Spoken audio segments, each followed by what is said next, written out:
மொழிகள் ரொம்ப கம்மி, 5 அல்லது 6. அந்த மொழிகளிலேயே தொடர்ச்சி இருக்கிற மொழி தமிழ் ஒன்றுதான். 2000 ஆண்டுகளுக்கு முன்னால் வள்ளுவர் திருக்குறளை எழுதிய போது இருந்த ஒரு கல் கூட இப்போது இல்லை. ஆனால் வள்ளுவனுடைய சொல் இன்றைக்கும் பொருள் புரிகிற அதே சொல்லாக இருக்கிறது. அவர் பேர் வள்ளுவரான்னு கூட எங்களுக்கு சரியா தெரியாது, தெரியுமா? வள்ளுவர்னு தானே ஊரெல்லாம் மேடை போட்டு சொல்றீங்க, வெளியில சிலை வைக்கிறீங்க, சிலை ஐயாவை கூட சிலைக்கு மாலை போட்ட கூப்பிடுறாங்க அப்படின்னு நாங்க உருவாக்கி இருக்கோம். அவர் அப்படித்தான் இருந்தாரான்னு யாருக்கும் தெரியாது. அவர் பேரு வள்ளுவர்னே எங்களுக்கு தெரியாது. ஏன் தெரியாது? அவர் எழுதிக்கலப்பா. நமக்கு ஆச்சரியமா இருக்கும். நீங்க எங்க ஊருக்கு கோவிலுக்கெல்லாம் வந்தீங்கன்னா ஒரே ஒரு டியூப்லைட்டை கொடுத்து டியூப்லைட்டை மறைக்கிற மாதிரி பேர் எழுதிருக்கும். மொழியை சொல்லித் தருவது என்பது மொழியை மாத்திரம் சொல்லித் தருவதல்ல, அந்த மொழி சுமந்து வருகின்ற பண்பாட்டையும் கலாச்சாரத்தையும் சேர்ந்து சொல்லித் தருவதுதான் மொழியை சொல்லித் தருவது. 2 பிள்ளைகளுக்கு சண்டை வந்தா குறுக்கவே போக கூடாதுன்னு. ஏன்னா அவங்க 2 பேரும் ஒரு கத்திரிக்கோலினுடைய 2 பிளேடு மாதிரி. ஒண்ணு வெட்டிக்கவே வெட்டிக்காது, குறுக்க ஏதாவது வந்தா அதைத்தான் வெட்டும். ஒரு நாட்டிலிருந்து இன்னொரு தேசத்துக்கு வந்து அந்த நாட்டினுடைய பொருளாதாரத்தையே மாற்றக்கூடிய சக்தி வாய்ந்தவர்களாய் உங்களால் உயர முடியும் என்றால் நம்முடைய மொழியை உங்களால் ஏன் அடுத்த தலைமுறைக்கு எடுத்து போக முடியாது? Hallmark Buyers Agency presents Agni Siragugal. எங்கள் வாழ்வும் எங்கள் வளமும் மங்காத தமிழ் என்று சங்கே முழங்கு என்று சொன்ன பாரதிதாசன் அவர்களை இந்த மேடையில் நினைவு கொண்டு திரளாக இங்கே கூடியிருக்கின்ற சிட்னி வாழ் தமிழ் சொந்தங்களுக்கு என்னுடைய வணக்கங்களையும் நன்றியையும் முதலில் காணிக்கையாக்கி கொள்ளுகின்றேன். இந்த அருமையான நிகழ்ச்சியை ஏற்பாடு செய்திருக்கிற ஆஸ் தொலைக்காட்சியினுடைய அன்பு சகோதரர் ஆசாத் அவர்களே, திரு லக்ஷ்மணன் அவர்களே, கூட நின்று இந்த ஏற்பாடுகளை கவனித்த இந்த அமைப்பை சார்ந்த அனைத்து சகோதர சகோதரிகளே, சிட்னியிலே இருக்கிற இந்த நிகழ்வை அனுசரணை வழங்கி சிறப்பித்துக் கொண்டிருக்கிற ஹால்மார்க் நிறுவனத்தினுடைய தலைவர் அவர்களே, அன்னாரினுடைய குடும்பத்தைச் சேர்ந்தவர்களே, ஏனைய அனுசரணையாளர்களே, எனக்கு முன்பு இந்த நிகழ்ச்சியில் பேசி சிறப்பித்துவிட்டு சென்றிருக்கின்ற அன்பு சகோதரர் ஈரோடு மகேஷ் அவர்களே, மரியாதைக்கும் வணக்கத்துக்கும் உரிய ஐயா அப்துல் ஹமீத் அவர்களே, இந்த நிகழ்வுக்கு வந்து என்னை சிறப்பித்திருக்கிற என்னுடைய அன்பு சகோதரிகள் டாக்டர் வதனி அவர்களே, நந்தினி அவர்களே, ஏனைய அன்புக்குரிய பெருமக்களே, நண்பர் கணேஷ் அவர்களும் வந்திருக்கிறார் என்று நினைக்கின்றேன். அத்தனை சொந்தங்களுக்கும் என்னுடைய பணிவான வணக்கங்களையும் நன்றியையும் திரும்பவும் சொல்லிக் கொள்கின்றேன். எவ்வளவு நேரம் இருக்கலான்னு இருக்கீங்க?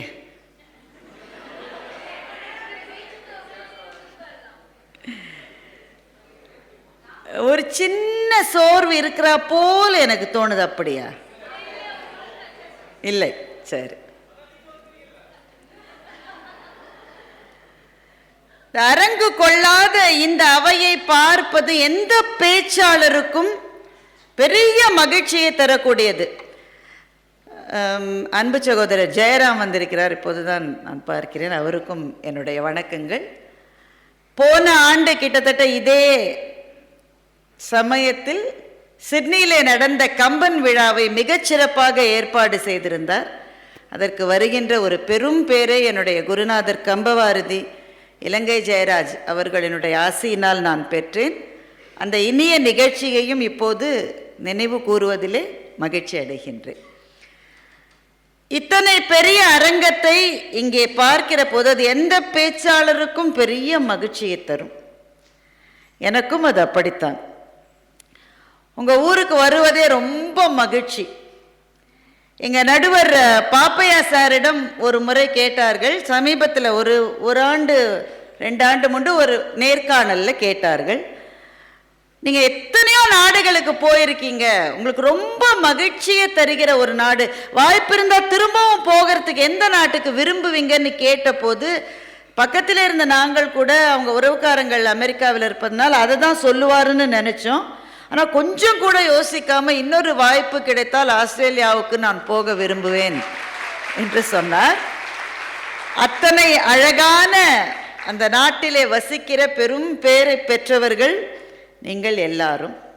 உங்கள் நாட்டுக்கு வருகிற போதெல்லாம் பல விசித்திரமான அனுபவங்கள்.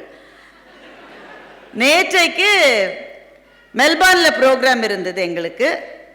அதை முடிச்சுட்டு இன்றைக்கு தான் சிட்னி வந்து சேர்ந்தோம். இப்போ ஐயாவும் நானும் மகேஷும் வந்தோம் சிட்னிக்கு. அந்த விமானத்திலிருந்து இறங்கி ஐயாவும் நானும் வந்துட்டே இருக்கோம். திடீர்னு பார்த்தா தம்பி மகேஷை காணலை. உங்கள் ஊரில் யார்கிட்ட போய் நான் கம்ப்ளைண்ட் பண்ணுறது? ஏன்னா எங்களுக்கு ஆங்கிலம் தெரியும் என்றாலும் ஆஸ்திரேலியாவில் பேசுகிற ஆங்கிலம் எங்களுக்கு புரியவில்லை. நேற்றைக்கு மெல்பர்ன் நிகழ்ச்சியில் அந்த மெம்பர் ஆஃப் எம்பி மாதிரி யாரோ பதவியில் இருக்கிற ஒருவர் வந்திருந்தார்.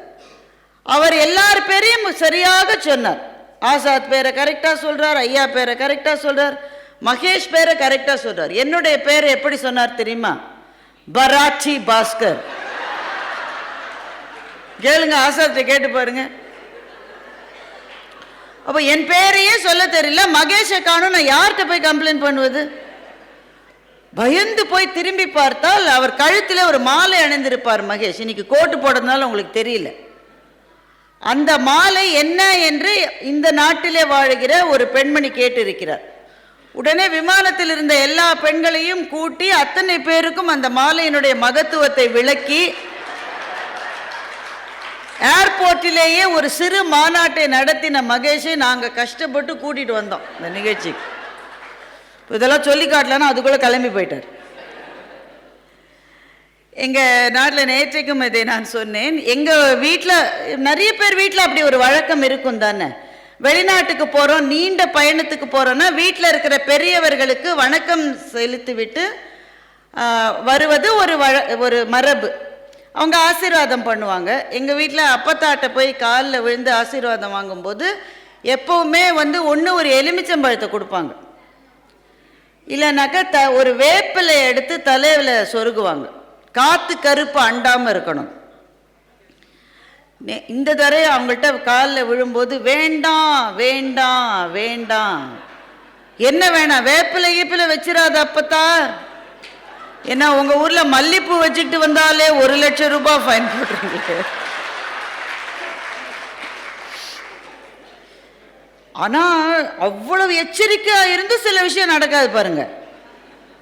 இதில் மகேஷும் நானும் தான் இங்கே ஒன்றா வரப்போது நத்திங் டு டிக்ளேர் அது வழியாக தான் நாங்கள் போகிறோம். எனக்கு முன்னாடி 100 பேர் போனாங்க. இந்த போலீஸ்காரர் யாரையுமே ஒன்றும் சொல்லலை. மகேஷை பார்த்த உடனே எனக்கு அப்போ தான் சொரேல்னு ஞாபகத்துக்கு வருது. நாங்கள் ஸ்ரீலங்கன் ஏர்லைன்ஸில் வந்தோம். அங்கே சாப்பாடு நல்லா தான் கொடுக்குறாங்க. அதனால் மகேஷ்க்கு எப்போ சந்தேகம் பாருங்கள், சரியாக இருக்காதோ என்ன ஒன்று முறுக்கும் சிப்ஸும் பேக் பண்ணி கொண்டு வந்து அதை விமானத்தில் என்கிட்ட கேட்டார், சாப்பிட்றீங்களான்னு. சாப்பாடு நல்லா இருக்கே, அப்புறம் போகிற வழியில் சாப்பிட்டுக்கலான்னு நானும் மறந்துட்டேன். இவர் நத்திங் டு டிக்ளேரில் போகிறார். இந்த டிக்ளரேஷன் ஃபார்மில் பண்ணாரான்னு நான் கேட்டேன், தமிழில் கேட்டேன். அது போட்டிங்களா? அதெல்லாம் அவசியம் இல்லைன்னு நேர போகிறார். கரெக்டாக எங்களை நிறுத்திட்டார். எங்களுக்கு முன்னாடி 100 பேர் போனாங்கல்ல, ஒருத்தரை பார்த்து அவருக்கு சந்தேகம் வரல, மகேஷை பார்த்து சந்தேகம் வந்துட்டு உடனே சரியாக நிறுத்தி செக்கிங் லைன், அது ரேண்டம் செக்கிங்கா இல்லை எங்கள் முகத்துலேருந்து அவருக்கு ஏதாவது ஒரு ஜோதி ஒரு ரேடியேஷன் தனியாக வந்துதான் தெரியல, எங்களை மட்டும் ரேண்டம் செக்கிங் காமிச்சிட்டார். அப்போ நான் மனசில் யோசித்தேன், என்னென்னா அவரைத்தானே போக சொன்னார், நாம் நேராக போயிடலாம். Are you travelling together? உடனே நான் இந்த முகத்தை இதுவரை வாழ்க்கையில் நான் சந்தித்ததே இல்லை. அவர் வேற நாடு, நான் வேற நாடியா விடியா அப்படின்னு சொல்லலான்றதுக்குள்ள மகேஷ் எவ்வளவு நல்லவர் என்றால், அக்கா வாங்கக்கா.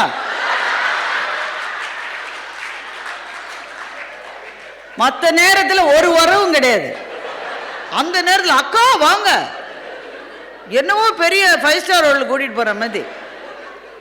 சரி, அப்பவும் என் மனசுல ஒரு சின்ன மனுஷன் தானேங்க, சரி மாட்டினா மகேஷ் பொட்டி தான் மாட்டும், அதுலதான் முறுக்கு இருக்கு அப்படின்னா கம்பீரமா பொட்டியை வைக்கிறாப்புல. சில பேர் விழுந்த போது கூட கம்பீரமாவே விழுவாங்க. அப்படின்னு நினைச்சா என் அதிர்ஷ்டமா துரதிருஷ்டமான்னு தெரியல, அவர் பொட்டி பாஸ் ஆயிருச்சு. யூ மே கோ. அடுத்தது நான் என் பொட்டியை வச்சு, சரி இனிமே நம்ம பயப்பட ஒன்றும் இல்லை. என் பெட்டியை வச்ச உடனே உள்ள வெடிகுண்டு வச்ச மாதிரி எல்லாம் பீ பீ பீப்னு கத்து. உடனே அதை திறக்க சொல்லி, நாம் வாங்குற 5 கும்பத்துக்கும் உள்ள என்ன இருக்கும் அதை நல்ல ஆர் தீஸ் காஸ்மெட்டிக்ஸ்ன்னு கேட்டான். எனக்கு அந்த கேள்வியினுடைய அர்த்தம் புரியல. இதெல்லாம் காஸ்மெட்டிக்ஸ்ன்னு நீ போடுறியான்னு கேட்குறானா, இந்த காஸ்மெட்டிக்ஸை போட்டு நீ உயிரோட இருக்கியன்னு கேட்குறானா, இல்லை நம்ம ஊர் காஸ்மெட்டிக்ஸ் அவங்களுக்கு அடையாளமே தெரியலையா, நாம என்ன ரெமி பவுடர் இந்த ரேஞ்சில் வச்சிருப்போம் நாம. அதற்கு பிறகு பலத்த சந்தேகத்தோடு தான் உங்கள் நாட்டுக்குள் நான் நுழைந்தேன். அதற்கே நீங்கள் மகிழ்ந்து என்னை பாராட்ட வேண்டும்.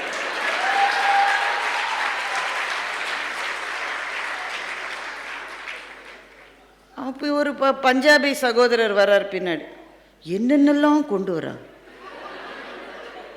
அவங்க ஊரையே ஒரு சூட்கேஸ்ல போட்டு கொண்டு வர, டப்பா டப்பாவா 80 டப்பா வச்சிருக்காரு. அவரெல்லாம் ஒரு கேள்வி கேட்க மாட்டேங்க, நான் கொண்டு வந்து ஒரு குட்டி கூரா பவுடருக்கு இவ்வளவு சந்தேகப்படல. இப்படியாக உங்கள் நாட்டுக்குள்ளே வந்து மெல்பர்னுக்கு வந்தோடனே என்னுடைய இனிய நண்பர் இளங்கோ அங்கே இருக்காரு மெல்பர்னில். நீங்கள் வந்து உங்களுக்கு இதுவரை நீங்கள் சந்தித்திராத ஒரு அனுபவத்தை மெல்பர்னில் உங்களுக்கு கொடுக்க போகிறேன் அப்படின்னு சொல்லி மெல்பர்ன் கிரிக்கெட் கிரவுண்டுக்கு என்னை கூட்டிகிட்டு போனேன். அன்றைக்கு தான் match T20 India versus Australia. நான் வேறு போகிற வழியெல்லாம் என்னை வீடியோ எடுத்துக்கிட்டே போனேன். இப்போ மகேஷ் எல்லாத்தையும் எடுத்ததில்லை, அது மாதிரி நானும் போகிற வழியில் நான் ஊருக்கு போய் சொன்னல, நான் மெல்பர்ன் கிரிக்கெட் கிரவுண்ட்லேயே நான் கிரிக்கெட் மேட்ச் பார்த்தேன். அப்புறம் அந்த நண்பர்கள் எல்லாத்தையும் எங்கள் தேசிய கொடியும் வாங்கி வச்சுருக்காங்க. அதை கழுத்துலேயே போட்டுக்கிட்டு நீங்கள் அலப்பறை பண்ணுறோன்னு உள்ளே போய் உக்காந்தேங்க.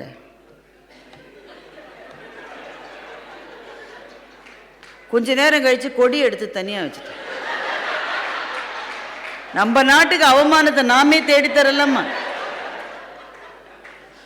மேட்ச் போகிற வழியை பார்த்தா இதுக்கு நான் பார்க்காமலே இருந்திருக்கலாமே. இப்படி பல பல அனுபவங்களோடு நேற்றைக்கு அந்த மெல்பர்னிலிருந்து நிகழ்ச்சியை முடித்துவிட்டு இன்றைக்கு சிட்னியில் உங்களை சந்திப்பதில் எனக்கு மிகுந்த மகிழ்ச்சி.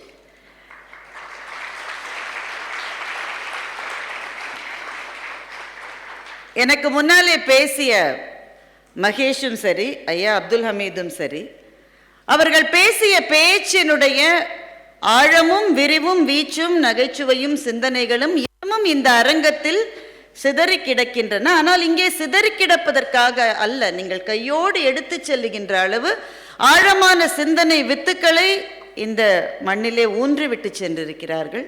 குறிப்பாக ஐயா அப்துல் ஹமீத் அவர்கள் அந்த காணொலியோடு கூடிய அதை பார்க்கிற போது நம் ஒவ்வொருவரின் நெஞ்சத்திலும் அந்த கேள்வி வந்திருக்கும், என்ன செய்ய போகிறோம்? ஏனென்றால் அன்றாடம் நீங்கள் எல்லாம், நாங்கள் தமிழ்நாட்டிலே வசிக்கிற காரணத்தால் எங்களுக்கு அந்த கேள்வி இல்லை என்பதே கிடையாது. எங்கள் சூழலில் தமிழ் இருக்கிறது, உங்கள் சூழலில் தமிழ் இல்லை. அந்த வேறுபாட்டை தவிர நமக்குள்ளே இருக்கிற கேள்வி ஒரே கேள்விதான். இதுவரை 2000 ஆண்டுகள், இப்போது கீழடி ஆராய்ச்சிக்கு பிறகு அதற்கும் பின்னே என்று சொல்லக்கூடிய காலகட்டத்திலிருந்து கிட்டத்தட்ட 3000 ஆண்டுகளாக கடந்து வந்திருக்கிற ஒரு மொழியை, அந்த மொழி சார்ந்த பண்பாட்டை, அந்த மொழி சார்ந்த இலக்கியங்களை இதுவரை நம்மிடம் கொண்டு வந்து கொடுத்து விட்டார்கள். இனி அடுத்த தலைமுறையினரிடம் அதை கொடுப்பதற்கான ஒரு முயற்சியில் நாம கொஞ்சம் கொஞ்சம் ஈடுபடுகிற போது அந்த தலைமுறை அதை வாங்குமா, வாங்கினாலும் தாங்குமா, வாங்கி தாங்கினாலும் அவர்களுக்கு அடுத்த தலைமுறைக்கு அது போகுமா என்கின்ற பெரிய சந்தேகம் தமிழர்களாயிருக்கிற நாம் எல்லாருக்கும் இருக்கிறது. அதை பற்றித்தான் ஐயா உணர்வு பூர்வமான அந்த உரையை நிகழ்த்தினார். இப்படி கூவுகிற சில சேவல்களினால் தான் பொழுதுகள் விடியும் பெருமக்களே. அதனால் அந்த ஒரு கேவலை, ஒரு வருத்தத்தை, அதே சமயத்தில் ஒரு நம்பிக்கையை இந்த மேடையிலே விதைத்து விட்டு சென்றிருக்கின்ற அவருக்கு உங்கள் அத்தனை சார்பிலும் என்னுடைய நன்றியை தெரிவித்துக் கொள்வதிலே மகிழ்ச்சி அடைகின்றேன். அப்படிப்பட்ட ஆளுமை அவர். அவரை நினைக்கின்ற போதெல்லாம் அந்த லலிதாவின் பாட்டுக்கு பாட்டில் உங்களுக்கு கொடுக்கப்பட்ட எழுத்து ர, நெடிலல்ல குரில் என்று சொல்லுகின்ற, அப்போதான் பல பேருக்கு ஓ 2 இருக்கான்றான். அப்போதான் கண்டுபிடிச்சிருக்கான். அவன் தமிழ் படிச்சவன் தான், ஆனா குரில் நெடில்ன்றது அவனுக்கு தெரியாது. அப்ப நீங்க பாருங்களேன், இந்த சொற்கள் எல்லாம் ரொம்ப கடுமையான சொற்கள்னு சில சொற்களை நாமே நம்முடைய மொழியிலிருந்து விலக்கி விலக்கி விலக்கி வைக்கிறோம், அப்படிதானே? ஆனா அதை பயன்படுத்துகிறவர்கள் பயன்படுத்துகிற போது அந்த சொற்கள் நம்முடைய பழக்கத்துக்கு வந்து விடுகிறது. பாருங்கள், இப்ப இந்த குரில் நெடிலாம் வீட்டில் உபயோகப்படுத்த மாட்டோம், ஆனா ஐயா அதை சொல்லுகிற போது அது பழக்கத்துக்கு வந்து விட்டது. கண்ணதாசன் ஐயா ஒரு கவிதை தான், அன்புள்ள அத்தான் வணக்கம். இந்த பாட்டை நான் சொன்னா எனக்கு ரொம்ப வயசாயிருச்சுன்னு நினைக்கக்கூடாது. நீங்க சிரிக்காம இருந்தா உங்களுக்கெல்லாம் வயசாகலன்னு நான் நினைச்சுக்க மாட்டேன். இந்த கேட்ட பாட்டு தானே, அன்புள்ள அத்தான் வணக்கம், இந்த ஆயிழை கொண்டாள் மயக்கம் அப்படின்னு பல்லவி எழுதியிருக்காருங்க. இந்த பல்லவியை நினைக்க நினைக்க எனக்கு ஆச்சரியமா இருக்கும். எந்த நம்பிக்கையில எழுதினாரு? அந்த காலத்து கதாநாயகி அன்புள்ள அத்தான் வணக்கம்னு சொல்லுவா, அதனால எழுதியிருக்காரு. இந்த ஆயிழை கொண்டாள், இந்த ஆயிழை என்ற சொல் மிகச் செம்மாந்த தமிழுக்கு உரிய சொல். எந்த நம்பிக்கையில் அதை கொண்டு வந்தார்? இதை சொன்னா அந்த சொல்லே தெரியாத ஒரு பாமரன் இருந்தான் கூட இந்த ஆயிழை அப்படின்னா, ஆயிழைனா பொம்பளை போல இருக்குப்பா, பொண்ணு போல இருக்குப்பா, அந்த அளவில் அவன் புரிந்து கொள்ளுவான் என்று நம்பி அந்த சொற்களை வைத்திருக்கிறார்கள். அப்படித்தான் தமிழ் இலக்கியத்தினுடைய பயணம் இருந்திருக்கிறது. ஒன்றும் அவ்வளோ கஷ்டம் இல்லை. நம்ம நினைக்கிற அளவு ஒரு மொழியை அடுத்த தலைமுறைக்கு கொண்டு செல்லுவது பெரிய விஷயம் கிடையாது. ஏன் பெரிய விஷயம் கிடையாது நான் சொல்கிறேன் தெரியுமா? உங்கள் மேலே இருக்கிற நம்பிக்கையினால். நான் வெளிநாட்டிலே வந்து பேசுவதால் இதை சொல்லுவதாக தயவு செய்து யாரும் நினைக்காதீர்கள். தமிழ்நாட்டில் பேசும்போதும் இதை நான் சொல்லியிருக்கிறேன், அதனால்தான் இதை சொல்லுகின்றேன். அங்கே இருந்து வாழ்ந்து தமிழ்ச்சூழலில் இருக்கிற எங்களை விட வெளிநாட்டுக்கு வந்திருக்கிற தமிழர்களுக்கு தமிழை கைவிடக்கூடாது என்று இருக்கிற துடிப்பும் தவிப்பும் அதிகமாக இருக்கிறது. என்னவோ அங்க இருக்கிறவர்களை தாழ்த்தி உங்களை பாராட்டுவதற்காக நான் இதை சொல்லவில்லை. இதுதான் இயல்பு. பாருங்க, ஒன்றிலிருந்து தள்ளி வருகிற போதுதான் அதனுடைய அருமை அதிகமாக தெரிகிறது. பக்கத்திலேயே இருக்கிறவரை, பக்கத்திலேயே அம்மா இருந்த மட்டும் நமக்கு அருமை தெரிஞ்சுதா? அம்மாவை யாழ்ப்பாணத்திலேயோ தமிழ்நாட்டிலேயோ விட்டுட்டு இங்க வந்து ஒரு நாள் போன்ல அம்மா என்னம்மா சாப்பிட்டன்னு கேட்கலன்னா தானே அம்மாவோட அருமை தெரியுது. ஏன்னா அம்மாவை தவிர நீ சாப்பிட்டியான்னு இன்றைக்கு இவ்வளவு பெண்கள் இருக்கிறீங்க, உங்களை கேட்கறதுக்கு வேற ஒத்தரும் கிடையாது. அப்படிதானே? அந்த ஒரு குரல் தான், அது கேட்கற மட்டும் கேட்கும், அது கேட்கலன்னா நீ சாப்பிட்டியா நம்மளை கேட்க ஒன்றும் கிடையாது. அது மாதிரி பிரிந்து விட்டு வந்தவை, அதை விட்டு விட்டு தள்ளி வந்தவையினுடைய அருமை அப்போதான் தெரியுது. இப்போ மொழியினுடைய அருமை மிக அதிகமாக தெரிகிற ஒரு இடத்திலே காலம் உங்களை அமர்த்தி வைத்திருக்கிறது. இது சாத்தியமா? பெரிய கேள்வி, மிகப்பெரிய கேள்வி.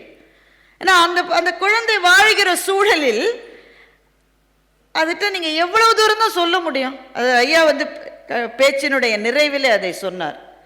நேற்றைக்கு மெல்போர்ன்லேயும் நான் அதை கேட்டேன்.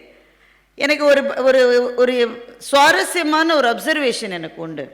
அது அமெரிக்காலேயும் சரி ஆஸ்திரேலியாவிலையும் நான் பார்த்தேன். நம்ம பிள்ளைங்க இங்கே போய் பள்ளியில் படிக்குது இல்லை, நம்ம பிள்ளைங்க இங்கே போய் படிக்கிற போது அவங்களுடைய ஆக்சென்ட் வந்து இங்கேயே பிறந்து வளர்ந்த அந்த ஆங்கிலேயர்களினுடைய ஆக்சென்ட்டை விட கடுமையாக இருக்கும். அப்படிதானே? நான் சொல்கிறது உண்மை தானே? இங்கேயே பேசுகிறவன் பேசுறது நமக்கு புரியுது, நம்ம பிள்ளை பேசுனா நமக்கு புரியல.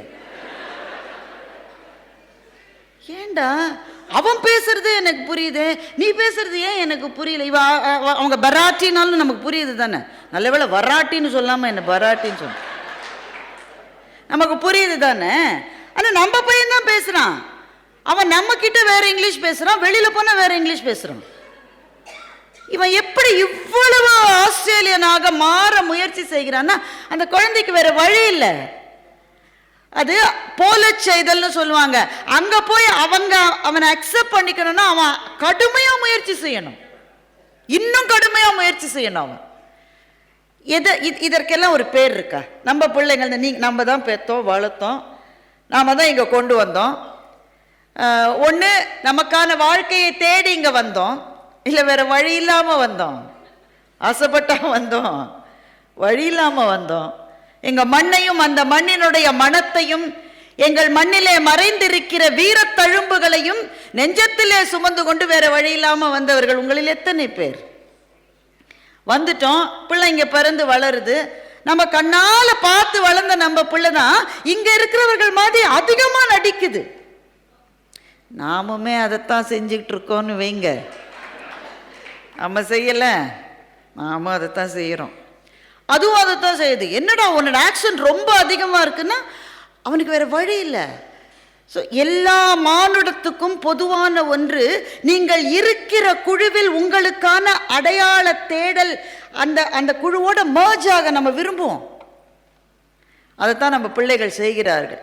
இந்த பிள்ளையத்தான் நீங்கள் கூட்டிட்டு வந்து தமிழ் சொல்லி தர வேண்டும் என்று நாங்கள் சொல்லுகிறோம். முதல்ல கஷ்டமான விஷயத்த கஷ்டம்னு ஒத்துக்கலாம். இதில் என்ன இருக்கு? செய்துதான் தீர வேண்டும், அதெல்லாம் வேற. இது ரொம்ப கஷ்டம்னு வாயை விட்டு சொல்லக்கூட முடியாம இருக்கீங்களோன்னு எனக்கு பயமா இருக்கு. ஏன்னா இது ரொம்ப கஷ்டம். இது ஊர்லயே எங்களுக்கு கஷ்டமா இருக்கு. தமிழ்நாட்டிலேயே நீங்க தமிழ்நாட்டில் இருக்கிற தொலைக்காட்சி நிகழ்ச்சிகளை பார்க்குறீங்க, எத்தனை பேர் அதில் தமிழில் பேசுகிறார்கள்? ரொம்ப குறைவு. நடுவில் 1-2 ஆங்கில வார்த்தைகள் வந்தால் பரவாயில்ல, அது இயல்புன்னு கூட விட்டுடலாம். அவங்களுக்கு சொல்லவே தெரியலையே, உச்சரிப்பு சரியில்லையே. அப்போ இவ்வளவு தள்ளி இருக்கிற நம்முடைய குழந்தைகளே, அவனுக்கு கிடைக்கிறது ஒரு சாட்டர்டே ஒரு சண்டே. அதில் உங்கள் ஊரில் என்ன கிரிக்கெட்டு பிள்ளைங்க விரும்புறதில்ல, ஃபுட்பாலு தான் விரும்புகிறாங்கன்னு நினைக்கிறேன். இல்லை, எல்லாம் ஏதோ ஒரு கேமுக்கு போகிறாங்க. அது தவிர மகேஷ் சொன்ன மாதிரி மிருதங்கம் கற்றுக்கப்போ, பரதநாட்டியம் கற்றுக்கப்போ. இந்த பிள்ளை சின்ன குழந்தைய பரதநாட்டியம், அடுத்த நாள் பரதநாட்டியம் அம்மா முந்தின நாள் தயார் பண்ணுது. இந்த குழந்தைக்கு 6 வயசு. தீராத விளையாட்டு பிள்ளை, கண்ணன் தெருவிலே பெண்களுக்கு ஓயாத தொல்லை. இந்த பாட்டு கேள்விப்பட்டிருக்கீங்க தானே? இதுக்கு தான் டான்ஸ் ஆட போகுது. What does that mean, Mom? You know, Krishna was very naughty. You know, he used to tease the girls. Was he not punished? உடனே அது நீங்கள் இப்போ இது மொழியினுடைய பாடம் மாத்திரம் இல்லை, நீங்கள் நம்முடைய மதத்தின் பின்னாடி இருக்கிற தத்துவத்தினுடைய பாடத்தையும் சொன்னாதான் அதுக்கு புரியும். தீராத விளையாட்டு பிள்ளைன்ற பாடலுக்கு பின்னாடி இருப்பது கண்ணன் என்கின்ற தெய்வீக பிம்பத்தினுடைய தத்துவம். தின்ன பழம் கொண்டு தருவான், பாதி தின்கின்ற போதிலே தட்டி பறிப்பான். அப்படின்னா நமக்கு புரிகிற அர்த்தம் என்ன? அந்த பொண்ணு பழம் சாப்பிட்டுக்கிட்டே இருந்தா அவன் தட்டி கண்ணன் அதை பறிச்சுக்கிட்டு போயிட்டான். இதுதானங்க நாம, இதுவா பொருள்? மகாகவி இதுக்காகவா பாட்டு எழுதினாரு? தின்ன பழம் கொண்டு தருவான், பாதி தின்கின்ற போதிலே தட்டி பறிப்பான். என்னப்பன் என்னையன் என்றால் அதனை எச்சில் படுத்தி கடித்து கொடுப்பான். என்ன சொல்ல வராரு? இந்த வாழ்க்கை என்கின்ற இனிய பழத்தை கண்ணன் என்கின்ற தெய்வம் எனக்கு கொடுத்திருக்கின்றது. நான் ரசித்து அதை சாப்பிட ஆரம்பிக்கிற போது விதியினுடைய ஏதோ ஒரு கரம் தட்டி பறிக்கின்றது. ஐயோ, இந்த வாழ்க்கை எனக்கு வேணும்டா கண்ணா, இன்னும் வாழவே ஆரம்பிக்கல, இன்னும் முயற்சியே செய்யலன்னு நான் கெஞ்சறேன், கதறேன். அதற்கு பிறகு அந்த வாழ்க்கையில ஒரு வடுவோடு கண்ணன் திரும்ப விடும். இனியாவது ஒழுங்கா வாழுன்னு சொல்ற மாதிரி. இதுதான் இந்த வரிகளுக்கு பின்னாடி இருக்கிற தத்துவம்.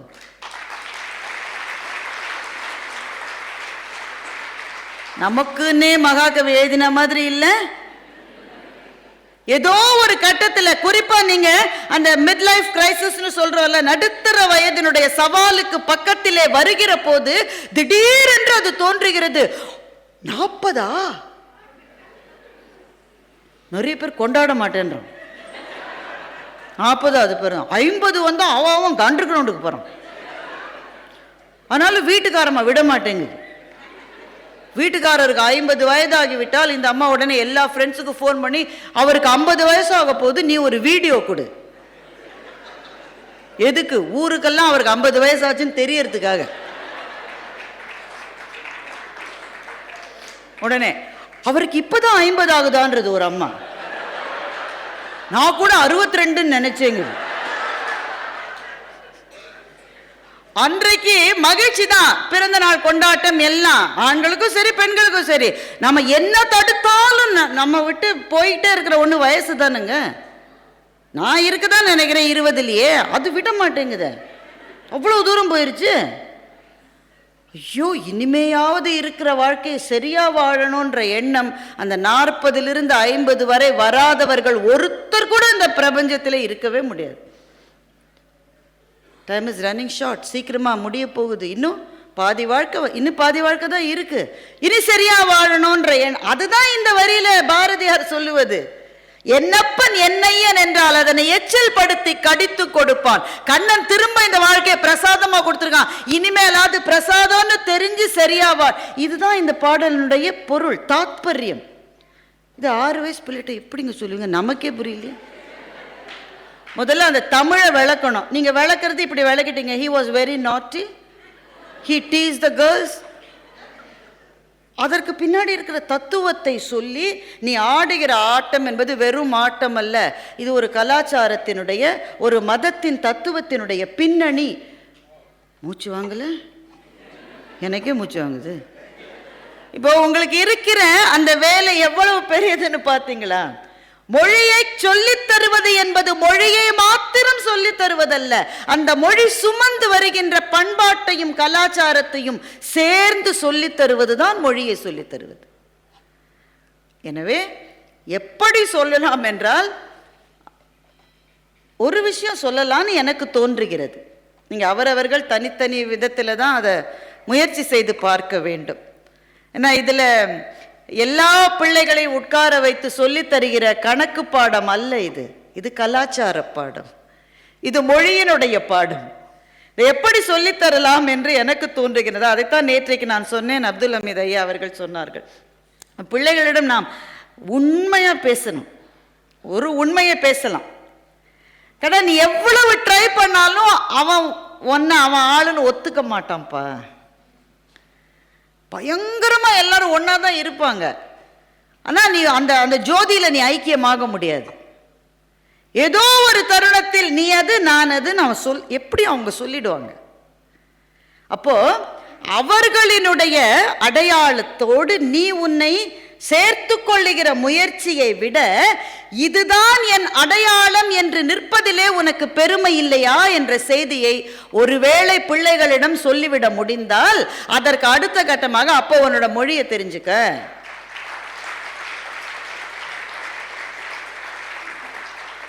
ஒரு முயற்சி தான் இதெல்லாம். எல்லாருக்குள்ள இது ஜெயிக்கும்லாம் நான் சொல்ல வரல. ஏனென்றால் நான் முதலிலே சொல்லிவிட்டேன், இது கஷ்டம். அடுத்து சரி, நான் என்ன செய்ய போறேன்? தமிழை தெரிஞ்சுக்கிட்டு என்ன செய்ய போறேன்? நான் நீங்க சொன்னீங்கிறதுக்காக தமிழ் பள்ளி இருந்தா வருவான், ஒரு 10 வயசு மட்டும் வருவான். அப்புறம் 13 வயசுல என்ன செய்வான்? 14 வயசுல என்ன செய்வான்? ஆனால் தமிழ் பள்ளிகளினுடைய பங்களிப்பு என்பது இப்ப பிரம்மாண்டமா இருக்கிறது. அதுக்குள்ள அந்த மொழியில ஏதோ ஒரு ஆர்வத்தை ஏற்படுத்தி விட முடியுமா? அதுதான் நம் முன்னாடி இருக்கிற கேள்வி. அந்த பணியைத்தான் தமிழ் பள்ளிகள் செய்து வருகின்றன.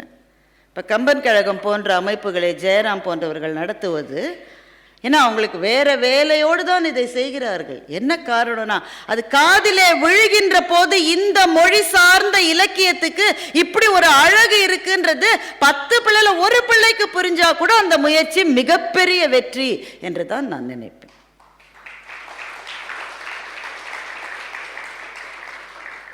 ஆனா இதை நீங்க செய்யாம வேற யார் செய்ய முடியும்? ஏன் அப்படி சொல்றேன்னு தெரியுமா? என்ன இந்த மேடையில் கூப்பிட்டு பேச வச்சதுனால சொல்லலை.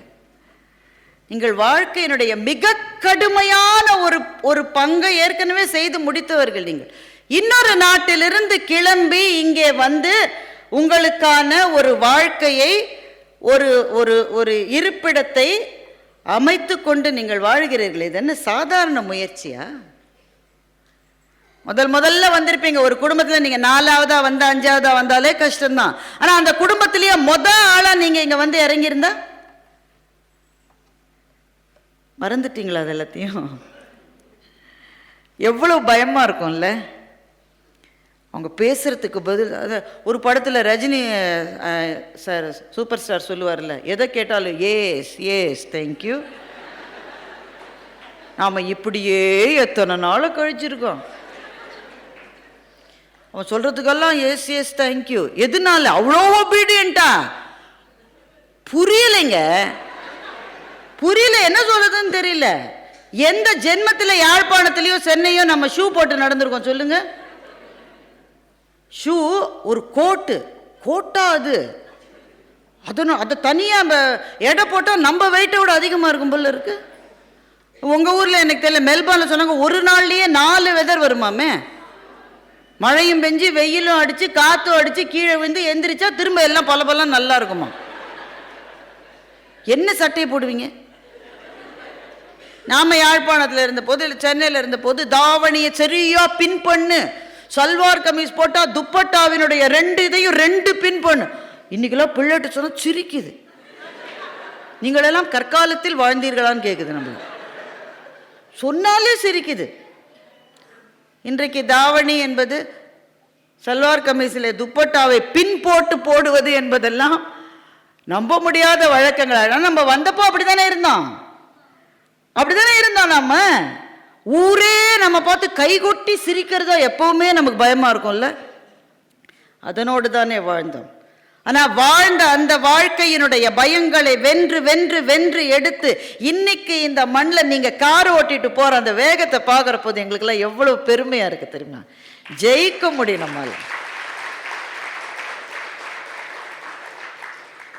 ரொம்ப வேகமா ஒரு கதையை சொல்லட்டா? நான் ஏன்னா சில சிறுகதைகளை சொல்லாமல் என்னுடைய பேச்சை எப்பவுமே நான் நிறைவு செய்வதில்லை. ஈழத்து எழுத்தாளர் முத்துலிங்கம் அவர்கள் எழுதின ஒரு சாதம் என்கின்ற ஒரு கதை என் மனதுக்கு ரொம்ப பிடித்த கதை. அது அதில் எல்லாத்தையும் சொல்ல நேரம் இல்லை, அதனால் முக்கியமான பங்கை மட்டும் சொல்கிறேன். பரமநாதன் என்கின்ற யாழ்ப்பாணத்திலே வசித்த ஒருவன் டொராண்டோவில் போய் இறங்குறான். ஏதோ வேலை விஷயமா போயிருக்கான். 10 நாள் வேலை விஷயம்லாம் முடிச்சு நாக்கு செத்து போச்சு. வெண்ணையையும் ரொட்டியையும் பழத்தையும் தின்னு மனுஷன் எத்தனை நாள் வாழ்வது? எங்களுடைய யாழ்ப்பாண இடியாப்பத்தை பார்க்காமல் எப்படி உயிர் வாழ முடியும்? அப்ப நண்பன் சிவலிங்கம் அங்க இருக்கிறது அவனுக்கு தெரியும். சிவலிங்கம் வீட்டுக்கு போறதுன்னா சும்மாவா போக முடியும்? கனடால இங்க இருக்கிற மாதிரி தான். ஒரு கோட்டு தலையில ஒரு ஒரு என்னங்க பீனிய ஏதோ ஒன்று பார்க்கவே நம்ம ஊர் சர்க்கஸ்லயே பார்த்த மாதிரியே இருக்கு. காலில் ஒரு இது எல்லாத்தையும் எடுத்து அப்புறம் டாக்ஸி வச்சுக்கிட்டு போனால் மறக்காம எல்லாத்தையும் எடுக்கணும். எல்லாத்தையும் எடுத்து அவன் வீட்டை கண்டுபிடிச்சிட்டான். வீட்டு வாசல்ல ORUSADAM என்று எழுதியிருக்கிறது. அதான் வீட்டு பேர். ஒரு சாதம். உடனே எனக்கு சாதம் ஞாபகம் வந்து, ஆஹா என் நண்பன் சிவலிங்கம் எவ்வளவு உத்தமானவன். எனக்கு பசிக்குன்னு தெரிஞ்சு வீட்டு பேரையே சாதம்னு வச்சிருக்கான். சாதம் எங்கடான்னு உள்ள போறான். சிவலிங்கமும் பூர்ணிமாவையும் பார்க்கிற போது பரமநாதனுக்கு பரம திருப்தியாக இருக்கிறது. அவர்கள் காதலித்த காலத்திலிருந்து இவன் சிவலிங்கத்துக்கு கடிதம் எழுத வராது. இவன் தான் லவ் லெட்டர் எழுதி பூர்ணிமாவுக்காக கொடுத்ததே இவன் தான். கடைசியில் அவங்க 2 பேருக்கும் கிளிக் ஆயிருச்சு. எவ்வளவு கஷ்டப்பட்டு இங்க வந்திருக்கான். ஆனா அபாரமான புத்திசாலி தன் நண்பர் என்பதிலே பரமநாதனுக்கு ரொம்ப மகிழ்ச்சி. உள்ள போனா பேசிக்கிட்டே இருக்கான். பூர்ணிமா எழுந்து சமையல் கட்டுக்கே போகல. எனக்கு பக்கு ஐயோ திரும்பவும் பீட்சாவை ஆர்டர் பண்ணிடுவாங்களோ. இந்த வெக்கத்தை விட்டு சொல்லிடுத, பாருடா வீட்டுக்கு ஒரு சாதம்னு பேர் வச்சிருக்க, எனக்கு ஒரு சாதம் போதாது, எனக்கு 1000 சாதம் வேணும், சீக்கிரமா செய்ய சொல்லு பூர்ணிமா. அதெல்லாம் செய்ய வேணாம். ஐயோ கிடைக்காதாண்டா. பூர்ணிமா என்ன அப்படி சொல்றீள்? யாழ்ப்பாணத்துல கிடைக்கிற எல்லாமே இங்கேயும் கிடைக்கும் தானே, ஆர்டர் பண்ணி சாப்பிடலாம் என்று சொல்லி ஆர்டர் பண்ணி சாப்பாட்டை வரவழைக்கிறாள். ஆஹா பரம சுகம். சோற்றையும் மீன் குழம்பையும் ஒரு பிடித்த பிறகு கேட்கிறா, ஏண்டா நீ எப்படிடா இவ்வளோ பெரிய ஆளான, இங்கே இவ்வளோ பெரிய வீடு கட்டியிருக்க? தன் கதையை சுருக்கமாக சிவலிங்கம் சொன்னான். இந்த ஊருக்கு அகதியான அந்த பாட்டுக்காக தான் நான் இந்த கதையை சொன்னதே. இந்த ஊருக்கு அகதியா நாங்கள் வந்த கதையை கேட்டா கல்லும் கரையுண்டா. கல்லும் கரையும். யாருக்கு தெரியும் நான் பட்ட வேதனை. ஊர்ல பெரிய வேலையில இருந்தேன், இனிமே வாழவே முடியாதுன்னு உடனே நானும் பூர்ணிமாவும் கிளம்பி இங்க வந்துட்டோம். ஒரு வேலைக்காக எப்படி நான் தெரு தெருவா அலைஞ்சிருக்கேன் தெரியுமா? அப்போ சில பேர் சொன்னாங்களா, இங்க வந்து நீயும் பூர்ணிமாவும் டைவோர்ஸ் பண்ணிட்டேன்னு சொல்லிடுங்க, அப்போ உனக்கு தனி உதவித்தொகை கிடைக்கும், அவளுக்கு தனி உதவித்தொகை. சொன்னா நான் என்னை வாழ வைத்த நாட்டை ஏமாற்ற மாட்டேன், அப்படி நான் செய்ய மாட்டேன்னு சொல்லி கஷ்டப்படுறான். வாட்ச்மேன் வேலை தான் கிடைச்சுதான், அவனுக்கு பழக்கம் இல்லாத வேலை. இவன் கம்ப்யூட்டர் எக்ஸ்பர்ட், ஆனால் கிடைச்ச வேலை வாட்ச்மேன் வேலை தான். இவன் பட்ட கஷ்டத்தை பார்த்து பார்த்து ஒரு நாள் ஒரு புத்தகம் மாத்திரம் வாங்கியிருக்கிறான். தி கேயாஸ் என்கின்ற புத்தகத்தை வாங்கி படிக்கிற போது கம்பெனி தலைவர் அந்த வழியாக போனாராம். நீ கேயாஸ் படிக்கிற, வாட்ச்மேனா இருக்கன்னு கேட்டாலும், அப்பா சாமி இதுக்கு தான்டா நான் புத்தகத்தை படிச்சுக்கிட்டே இருந்தேன். ஐயா இதெல்லாம் என் தகுதி, எனக்கு ஏதாவது ஒரு வேலை கொடுங்க. சரி நீ கம்ப்யூட்டர் டிபார்ட்மெண்ட்டுக்கு போ. அவன் முதல்ல கம்ப்யூட்டரை தொட்டப்போ கண்ணில் தண்ணி கொட்டுது. ஏன்னா அவ்வளோ நாள் கம்ப்யூட்டரை தொட்டுக்கிட்டு இருந்தவன் வாட்ச்மேனாக இருந்திருக்கான். வந்த முதல் நாளே கண்டுபிடிச்சிட்டா அந்த கம்பெனியோட ப்ரோக்ராம்ல ஒரு பக் இருக்குன்னு சொல்லி. என்ன பக்குனாக்க, எது சொன்னாலும் 1% டிஃபரன்ஸ் வருது அந்த சாஃப்ட்வேர்ல. 100 ரூபாய் லாபம்னா 99 ரூபான்னு காட்டுது, 100 ரூபாய் செலவுனா 101 ரூபான்னு காட்டுது அந்த சாஃப்ட்வேர். அதுல ஒரு பக் இருக்கு.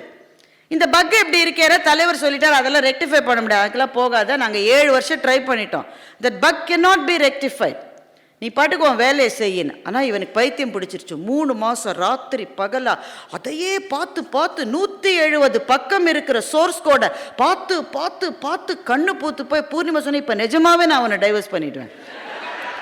முன்னாடி பண்ண சொன்னாங்க, நான் பண்ணலை, இப்போ பண்ணிடுவேன். ஏன்னா நீ அதையே பார்த்துக்கிட்டு இருக்க. இல்லை, இந்த தப்பை கண்டுபிடிக்காம விடக்கூடாது. பார்த்து பார்த்து அந்த தப்பை கண்டுபிடிச்சிட்டான். அந்த தப்பை கண்டுபிடித்து அந்த 1% டிஃபரன்ஸ் வர பக்கை மாற்றின உடனே கம்பெனியினுடைய லாபம் உயர்ந்தது.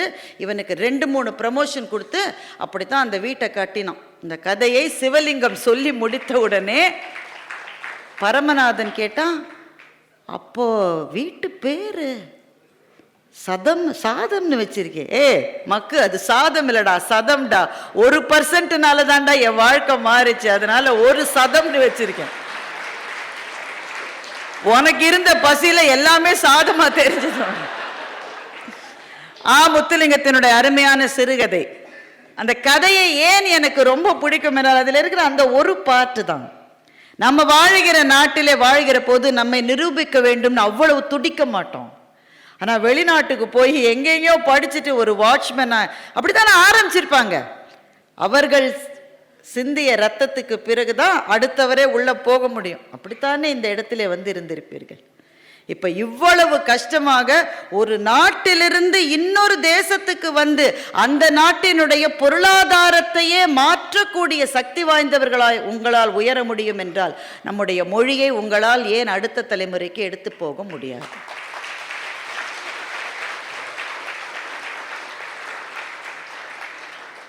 நான் இதை உணர்வு பூர்வமான ஒரு விஷயமாவே நான் பார்க்கல. தமிழ் எங்களுடைய அப்படிலாம் பார்க்கலாம், அப்படி பேசலாம். நான் அப்படி அதை பார்க்கவில்லை. ஏன்னா உணர்வு பூர்வமா இதை அவங்க பிள்ளைகள்கிட்ட சொன்னா சிரிப்பான். என்னோட வீட்டுக்காரருக்கு இந்த பாசமலர் படம் அவருக்கு ரொம்ப பிடிக்கும். அதுல கடைசியில் சிவாஜி ஐயா கைவி சம்மா கைவி சொன்னா அவர் அழுதுருவார். ஒவ்வொரு முறையும் அது வரும்போது அழுதுருவார். அவர் ஒவ்வொரு முறையும் அழும்போது நான் என் பொண்ணுங்க 2 பேர் வாயையும் பொத்துவேன். ஏன்னா 2 சிரிக்கும்.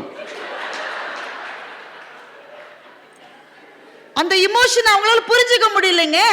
இப்ப அவரோட இமோஷன் தப்பா, அவங்களோட சிரிப்பு தப்பா? இது 2 தலைமுறைகளுக்கு இடையே இருக்கிற இடைவெளி. மகேஷ் பேசும்போது சொன்னா, அந்த 2 பிள்ளைகளுக்கு சண்டை வந்தா குறுக்கவே போக கூடாதுன்னு. எங்க வீட்லயும் அதே தான். என் மகள்கள் 2 பேருக்கு சண்டை வந்தா நான் குறுக்கவே போக மாட்டேன். ஏன்னா அவங்க 2 பேரும் ஒரு கத்திரிக்கோலினுடைய 2 பிளேடு மாதிரி. ஒன்னு வெட்டிக்கவே வெட்டிக்காது. குறுக்க ஏதாவது வந்தா அதைத்தான் வெட்டும்.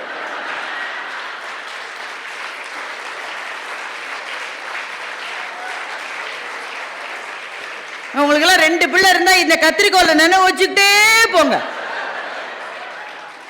அப்படிதானுங்க? நாம சில சமயம் போய் எதுக்கு நீ அக்காவை அடிக்கிற, 2 சேர்ந்து நம்ம அடிக்கும். அதனால அவங்க வாயை நான் பொத்துவேன். இவர் அந்த சீன் வந்தா இவர் அழுதுருவார். நான் என்னங்க பண்ணுவேன்? நான் இப்ப அழுவேனா நான் சிரிப்பேனா? நான் எந்த கட்சியில சேருவது? ஸோ இமோஷன்ஸை சில சமயம் அடுத்த தலைமுறைக்கு கொண்டு போனால் அவர்கள் முன்னால் நீங்கள் கேலி பொருளாக நிற்பீர்கள். எங்கள் மொழி அப்படின்னா அவனுக்கு அது புரியாது. அது நீங்க என்ன சொல்லலாம் அப்படின்னு ஒரு சஜஷன் தான், ஒரு ஆலோசனை தான். இந்த மொழி ஏன் ரொம்ப பெருமைக்குரிய மொழி, இது என்னுடைய தாய்மொழி, இந்த மொழியில நான் பிறந்துட்டேன், அது காரணமா சொன்னா அவன் சிரிப்பான். சரி, நீ வேற மொழி பேசுறவர பிறந்தா அப்போ இதே மாதிரி அழுவியா நீ? அந்த கேள்விக்கு நம்மள்கிட்ட பதில் இல்லைல்ல. அப்ப இந்த கேள்விக்கு எது பதில்? இந்த உலகம் தோன்றிய காலத்திலிருந்து இன்று வரை வழக்கத்திலே இருக்கிற மிகச்சில மொழிகளுள் எங்கள் மொழி ஒன்று. ஒருவேளை இப்ப கேட்க ஆரம்பிக்கலாம், சோ அதை ஒத்துக்கிட்டான். அதையே ஒத்துக்கலைன்னா எழுந்து போயிருப்பான். நீங்க ஒத்தையில தான் நீங்க பேசணும். சில கூட்டத்துக்குலாம் நாங்க போனா வரலாறு காணாத கூட்டம் அப்படிம்பாங்க. மைக் செட் போடுறவரையும் சேர்த்து 3 பேர் இருப்பான். நாங்க சில ஒத்தையிலாம் பேசியிருக்கோம். அது மாதிரி நீங்க தனியா பேசணும், அவன் போயிடுவான். ஆனா அவன் சோன்னு கேட்டாலே முதல்ல சொன்னதை ஒத்துக்கிட்டான். பட் அதுல முழு நம்பிக்கை வரல. சோ இப்போ உலகம் தோன்றிய காலத்திலிருந்து இன்று வரை இருக்கிற மொழிகள் ரொம்ப கம்மி, 5 அல்லது 6. அந்த மொழிகளிலேயே தொடர்ச்சி இருக்கிற மொழி தமிழ் ஒன்றுதான். What do you mean by தொடர்ச்சி? நான் முதல்ல சொன்னது தொன்மை, பழசு, பழமை. பழமை இருப்பது மாத்திரம் சிறப்பல்ல, தொன்மை மாத்திரம் சிறப்பல்ல, தொடர்ச்சி இருப்பது சிறப்பு. இப்போ ஒரு வாய்மை எனப்படுவது யாதெனில் யாதொன்றும் தீமை இல்லாத சொல்லல். இதுல கிட்டத்தட்ட 7 சொற்களும் எல்லாருக்குமே பொருள் புரியும். 2000 ஆண்டுகளுக்கு முன்னால் வள்ளுவர் திருக்குறளை எழுதிய போது இருந்த ஒரு கல் கூட இப்போது இல்லை. ஆனால் வள்ளுவனுடைய சொல் இன்றைக்கும் பொருள் புரிகிற அதே சொல்லாக இருக்கிறது.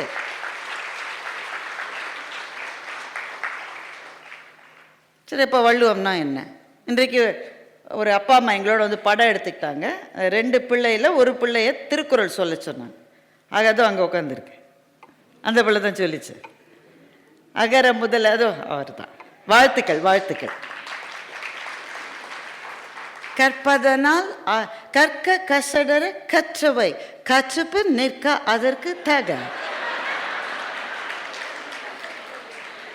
நம்ம தமிழ் எப்படி பேசினாலும் எவ்வளோ இனிமையா இருக்குல்ல. அந்த மழலையில் அதை கேட்குற போது மகிழ்ச்சி. அந்த பெற்றோரை பாராட்ட வேண்டும். ரொம்ப அழகா சொன்னாங்க. இப்போ இந்த பிள்ளைய கொஞ்சம் வளர்ந்தா இன்னும், இப்போ ரொம்ப சின்ன பிள்ளை, கொஞ்சம் வளர்ந்தா இன்னொரு விஷயம் சொல்லலாம். ஏன் திருக்குறள் வந்து அவ்வளோ சிறப்புடையது? சோ அது அடுத்த சோ அப்படிதான் கேட்பான். சோ 2000 வருஷம் முன்னாடி எழுதிட்டாரு. சோ அவர் பேர் வள்ளுவரான்னு கூட எங்களுக்கு சரியா தெரியாது, தெரியுமா? வள்ளுவர்னு தானே ஊரெல்லாம் மேடை போட்டு சொல்றீங்க, வெளியில் சிலை வைக்கிறீங்க, சிலை ஐயாவை கூட சிலைக்கு மாலை போட்ட கூப்பிடுறாங்க அப்படின்னு நாங்கள் உருவாக்கியிருக்கோம். அவர் அப்படித்தான் இருந்தாரான்னு யாருக்கும் தெரியாது. அவர் பேர் வள்ளுவர்னே எங்களுக்கு தெரியாது. ஏன் தெரியாது? அவர் எழுதிக்கலப்பா. நமக்கு ஆச்சரியமா இருக்கும். நீங்கள் எங்கள் ஊருக்கு கோவிலுக்கெல்லாம் வந்தீங்கன்னா ஒரே ஒரு டியூப்லைட்டை கொடுத்து டியூப்லைட்டை மறைக்கிற மாதிரி பேர் எழுதியிருக்கோம். டியூப்லைட் விலை 700 ரூபாய் இதை வச்சுக்கோங்களேன். அது முழுக்க பச்சையில் அவன் பேர் எழுதியிருப்போம். அந்த டியூப்லைட் வெளிச்சமே. அப்போ டியூப்லைட்டை கொடுத்தா கூட நம்ம பேர் இருக்கணும்னு நினைக்கிறோம். இவ்வளவு பெரிய இலக்கியத்தை கொடுத்துட்டு அவர் ஏன் பேரை போட்டுக்கல? போடல. ஏன் போடல? பேர் போட்டா நம்ம உடனே எல்லாரும் கூடி நின்று ஓ அவர் அதுவா அப்படின்னு கேட்போம். கேட்போமா மாட்டோமா? உண்மையை சொல்லுங்க. அப்ப பேர்லேருந்து தெரியலன்னா நீங்க எந்த ஊர்லேருந்து இவன் கெஸ் பண்றான் எந்த ஆளுன்றது. நீ என்னை பத்தி எதுவுமே தெரிஞ்சுக்க கூடாதுன்னு அவர் பேரை போடல. பின்னாடி வந்தவர்கள் வள்ளுவர்னு சொன்னார், அதனால அது நின்றது. நான் உங்ககிட்ட கேட்கிற, திருக்குறள்ல ஓரளவு பரிச்சை உங்க எல்லாருக்குமே இருக்கும். வள்ளுவன் சேர சோழ பாண்டியர்களினுடைய ஆட்சி வந்துவிட்ட காலத்திலே தான் திருக்குறள் எழுதப்பட்டது. எந்த மன்னனுடைய பெயர் திருக்குறளில் இருக்கிறது? நீங்க அந்த காலகட்டத்தில் வந்த எந்த இலக்கியத்தையும் நீங்க பாருங்க, கட்டாயம் மன்னரனுடைய ரெஃபரன்ஸ் இருக்கும். புறநானூறுல இருக்கு, அகநானூறுல ரெஃபரன்ஸ் வரக்கூடாது. வந்தா அதை தூக்கி புறத்துல போட்டுருவாங்க. புறநானூற்றுல நீங்க பாத்தீங்கன்னா கட்டாயம் மன்னர்களுடைய பெயர் இருக்கிறது அல்லவா? மன்னர்கள் புலவர்களை ஆதரித்தார்கள் தானே. கம்பன் சடைய பவளலை பற்றி எழுதவில்லையா? வள்ளுவர் எந்த மன்னரை ஏதாவது ஆதரவு இல்லாம எப்படிங்க வாழ்ந்திருப்பாரு? ஒருவேளை ஒரு பய ஆதரவு எனக்கு வேணான்னு தனியா இருந்தவர் தெரியல நமக்கு. ஒரு மன்னர் பேர் மன்னனை பற்றி எழுதுவார், மன்னன் எப்படி ஆட்சி செய்ய வேண்டும் என்று எழுதுவார், மன்னனுக்கு பக்கத்தில் இருக்கிற அமைச்சன் எப்படி இருக்க வேண்டும். அதுல சிலதெல்லாம் மேனேஜரியல் லெசன்ஸ் தெரியுமா நமக்கு. நான் பேச ஆரம்பிச்சா அதுலயே போயிடுவேன். நல்லவேளை திரும்பி வரணும், நினைவுபடுத்துங்க. பரவசமா இருக்கும். நீங்க இங்க யாராவது உங்க ஆர்கனைசேஷன்ல சூப்பர் பாஸுக்கு அடுத்த பொசிஷன்ல இருக்கிறவங்க இங்க இருப்பீங்க கட்டாயமா. என்னங்க யாருமே இல்லையா? எல்லாரும் பாஸ். அந்த பாஸுக்கு ரொம்ப அடுத்த பொசிஷன்ல, if the boss is mighty powerful, அவர் தான் சிஇஓ ஆஃப் த கம்பெனின்னு வச்சுக்கோங்களேன். எங்கள் ஊரில் சில அரசியல்வாதிகள் அப்படி இருப்பாங்க, ஆல் பவர்ஃபுல். அவங்கள விட்டுருங்க, அவங்கள பற்றி அப்புறம் இன்னொரு நாள் பேசலாம்.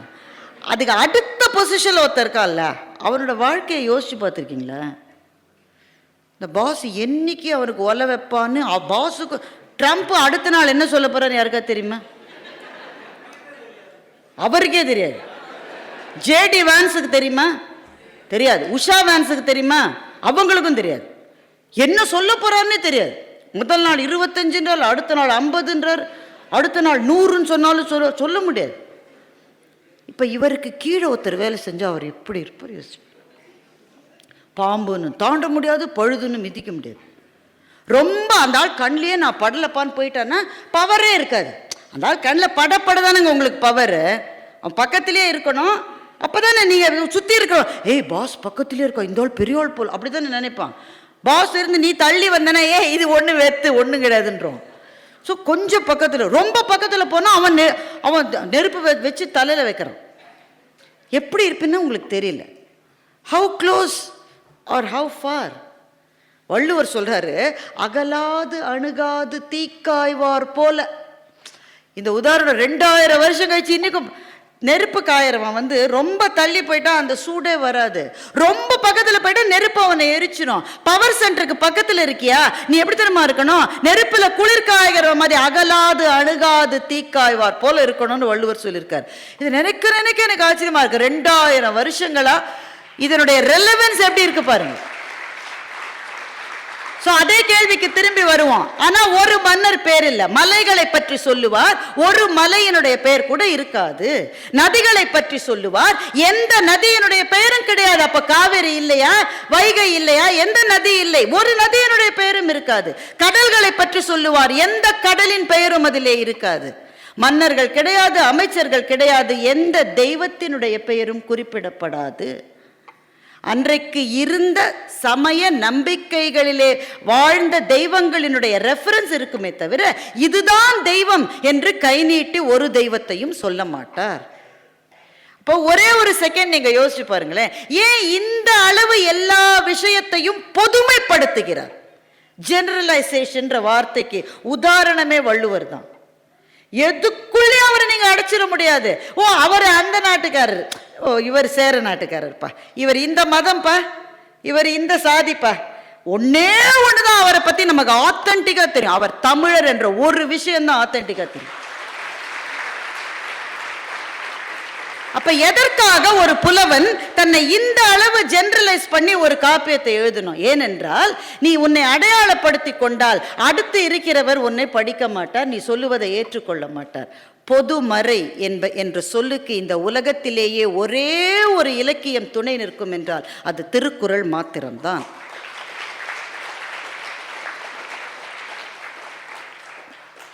இந்த மாதிரியா இலக்கியங்களை அறிமுகப்படுத்துகிற போது ஒருவேளை ஆர்வம் வரலாம்.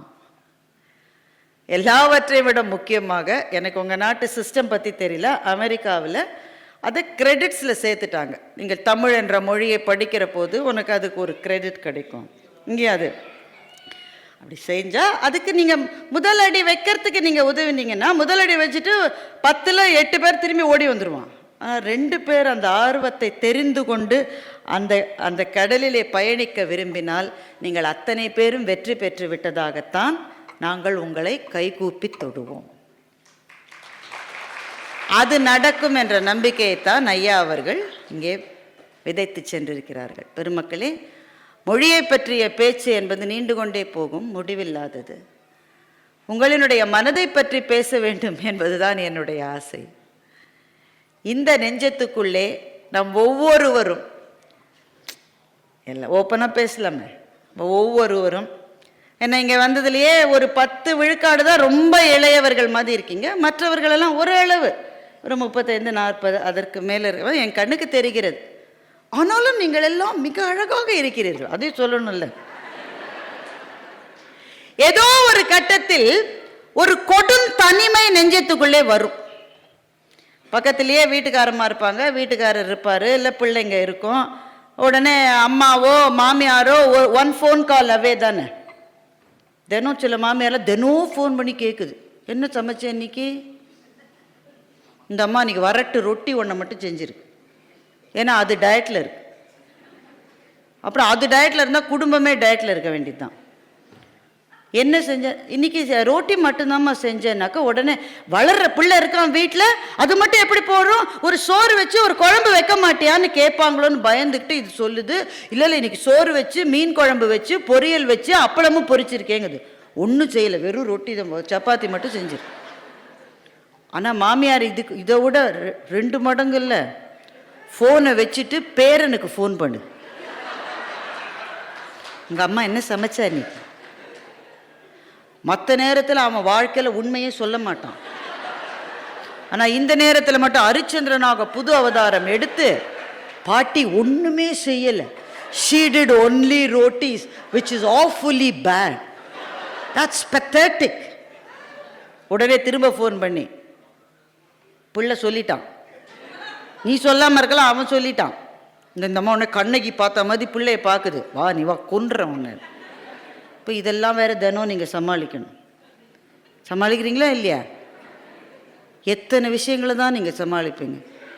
இதுக்கு நடுவில் கார் ஓட்ட வேற நீங்கள் கற்றுக்கிட்டு இருக்கீங்க. ஆனால் உங்களில் யாரும் வீட்டுக்காரரிடமிருந்து கார் ஓட்ட கற்றுக்கொண்டிருக்க மாட்டீர்கள் என்று நான் நம்புகிறேன்.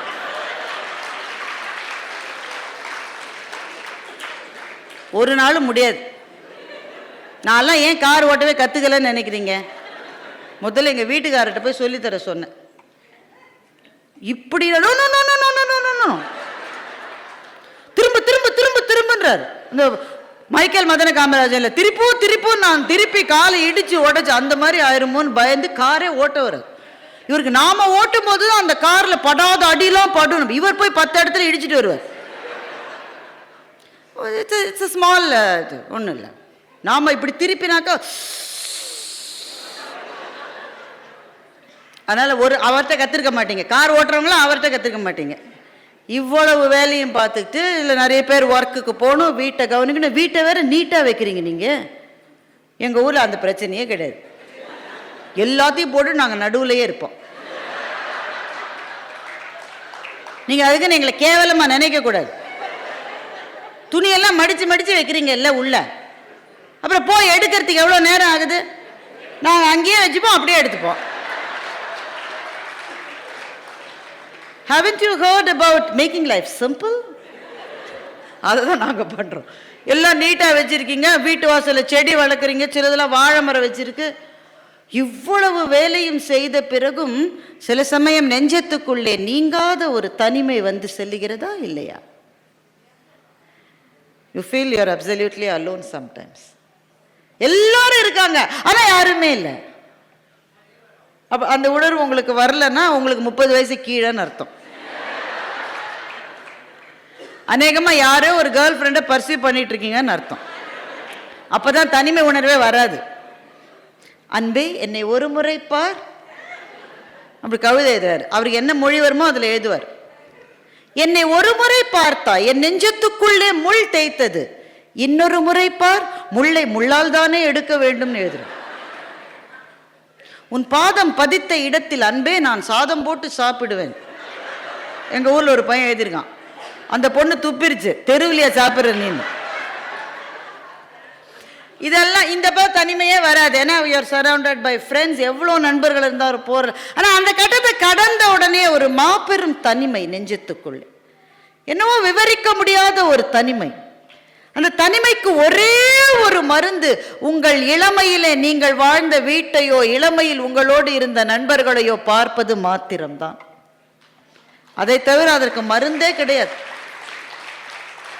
அல்லது உங்களுக்கு ஒருவேளை கடவுள் நம்பிக்கை இருந்தால் நீங்கள் இளமையிலே போய் வணங்கிய உங்களுடைய குலசாமியோ எந்த சாமியோ வணங்கினோம், அந்த கோயிலுக்கு போகிற போது அந்த நெஞ்சத்துக்குள்ளே ஒரு உணர்வு வரும்.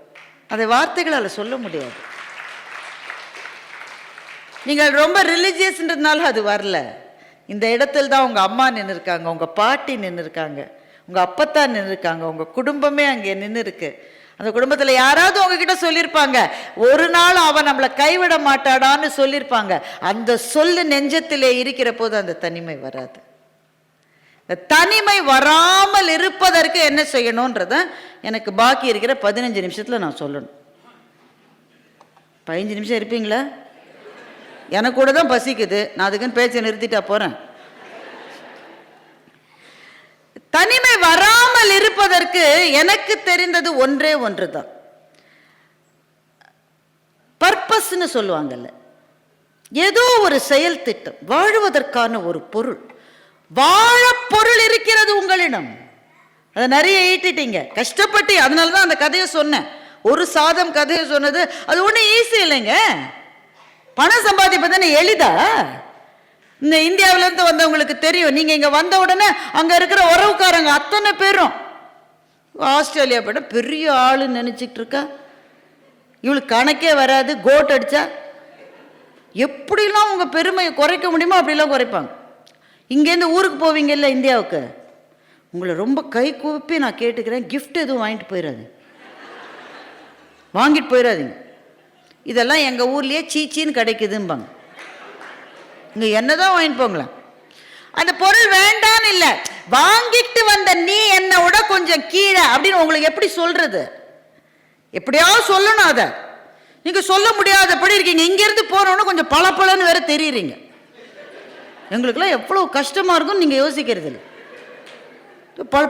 என்ன ஆஸ்திரேலியாக்காரி மாதிரியே ஆயிட்ட, இது கேட்கறதுக்குன்னே நிறைய வரும். இந்த இவ்வளவு விஷயத்துக்கு நடுவில் ஒரு தனிமை. இந்த தனிமையை போக்க வேண்டும் என்றால் வாழ்க்கைக்கான பொருளை சேர்த்த பிறகு அல்லது ஓரளவு சேர்த்த பிறகு வாழ்வின் பொருளை தேடிய ஒரு பயணத்தை தொடங்கி இருக்கிறீர்களா? அவ்வளவுதான் கேள்வி. இந்த கேள்விக்கெல்லாம் பொது பதிலாம் கிடையாது. நீங்க ஒவ்வொருவரும் ஒரு தாளை எடுத்து, இல்லை என்னால் ஐபேடில் தாங்க டைப் பண்ணவே முடியும், எழுதவே விட்டு போச்சுன்னா சரி ஐபேட்லேயோ ஏதோ ஒன்றுத்தில் ஒரு 10 லைன் எழுதுங்களேன். உங்களுடைய கனவு என்னன்னு எழுதுங்க. ஒரு ஆள் நான் இப்படி கேட்ட உடனே சொல்கிறாரு, ஒரு தோசையை தின்னுக்கிட்டே இருக்கேன் முடியவே இல்லை, அதுதான் எனக்கு கனவுல வருதுன்ற. அது அல்ல கனவு. உங்கள் வாழ்க்கையில் ஏதோ ஒன்று செய்யணும்னு நினைச்சு பாக்கி இருக்கா? அது உங்களுக்கான கனவாக இருக்கலாம். நான் இங்க இருக்கேன், நான் இங்கே தான் இருக்கேன், நான் அங்கே போகணும். உங்கள் அலுவலகத்தை பற்றி ஒரு கனவாக கூட இருக்கலாம். அந்த இடம் என்னுடையது. அவன் உட்காந்துருக்கான் பாரு, கார்னர் சூட்டில் ஒருத்த உட்காந்துருக்கான் பாரு, அது அங்கே நான் போகணும். ஒரு தப்பு இல்லை அந்த ஆசையில். எதற்காக நீ பதவிக்கு ஆசைப்படுகிறாய், எதற்காக பொருளுக்கு ஆசைப்படுகிறாய்ன்னு யாராவது கேட்டா அவங்க குரல் காதுல விழாத ஒசரத்துக்கு நீங்க போறது மாத்திரம்தான் அதுக்கு பதில். என்ன தப்பு? பணம் இல்லாம நான் கஷ்டப்பட்டிருக்கேன். பணம் இல்லாதவனுக்கு இந்த சமூகம் எதை பரிசாக தரும் என்பதை நான் பார்த்திருக்கிறேன். சார், எந்த நாடா இருந்தா என்ன சார், காசு பணம் துட்டு மணி இதுக்கு இருக்கிற மரியாதை வேற எதுக்கு இருக்கு சார்? உங்களுக்கு தெரியுமா, லண்டன்ல போன வருஷம் எங்க பாப்பையா சாரியும் என்னையும் ராஜா சாரியும் இன்னொரு 2 பேரையும் கூப்பிட்டு பட்டிமன்றம் நடத்துறாங்க. பட்டிமன்றம் முடிந்த பிறகு லண்டனில் இருக்கிற ஒரு தமிழர், மிக பெரும் பணக்காரர், பேர் நான் சொல்ல மாட்டேன், மிக மிக மிக பெரும் பணக்காரர், தமிழுக்கு ஒரு மரியாதை செய்யணும் சொல்லி பாப்பையா சாரியும் எங்களையும் கூப்பிட்டு ஒரு விருந்து கொடுத்தார். விருந்தாது விருந்தா? அடேங்க அப்பா, நீங்க என்ன கேட்டாலும் வருது. அந்த விருந்தெல்லாம் முடிஞ்சிட்டு நாங்கள் ஊருக்கு போகிறோம். நாங்கள் கிளம்புறோம்னாக்கா என்னோட கார்லேயே நீங்கள் போங்க ஐயான்னு சொல்லிட்டு 2 கருப்பு கலர் ரோல்ஸ் ராய்ஸ் காரில் எங்களை ஏற்றி விட்டார். வாழ்க்கையில் அது மட்டும் ஏறினதே இல்லை. ஏறினா கதவை சாத்த தெரியல, சாத்தினா கதவை திறக்க தெரியல. 7 அடி உசரத்தில் ஒருத்தர் டிரைவர்னு ஒருத்தர் இருக்கார். அவர் அப்படி பார்க்குறார், என் பாஸுக்கு வேற வேலை இல்லை, கண்டவரையும் அப்படின்னு மனசில் நினைச்சிருப்பாரு. எங்களுக்கு என்ன இது விஷயம் இல்லை. லண்டன் ஹீத்ரூ விமான நிலையத்தில் டிபார்ச்சரில் சென்டர் கேட்டில் கார் நிறுத்திட்டு நாங்கள் இறங்குறோம். எங்கள் ஊர்லேயே 1 செகண்டுக்கு மேலே காரை நிறுத்தினா 185 ரூபா கட்டணும். அப்படியே நாங்கள் ரன்னிங்லேயே இறங்கி உள்ளே ஓடணும். கார் போயிட்டே இருந்தால் தான் வாங்க மாட்டோம் காசு. லண்டனில் அப்போ எப்படி இருக்குங்க? காரை நிறுத்தலாமா? உங்கள் ஊர்லேயே சொல்லுங்கள், ஏர்போர்ட்டில் டிபார்ச்சரை யாரையோ ட்ராப் பண்ண வரீங்க, உங்கள் ஊரில் நீங்கள் கேட்டு மட்டும் மக்கள் உள்ளே வராங்க, வழி அனுப்ப வர்றவங்கள கேட்டு மட்டும் வராங்க. டொமெஸ்டிக்கு கூடவே விமானத்தில் ஏறிடுவாங்கன்னு நினச்சேன். எங்கள் ஊரில் உள்ளே வர முடியாது, கேட்டு மட்டும் வருது. அங்கே லண்டன் ஹீத்ரூவில் நிறுத்திட்டு அந்த நாங்கள் பொட்டி எடுக்கிறதா தெரியுமே, ஆரஞ்சு ரிப்பன் கட்டியிருப்போம் எங்கள் பொட்டிக்கு. பார்த்துருக்கீங்களா? நீங்களாம் கட்ட மாட்டீங்களா? பின்ன ஆரஞ்சு ரிப்பனுடைய பவர் நமக்கு தானே தெரியும்.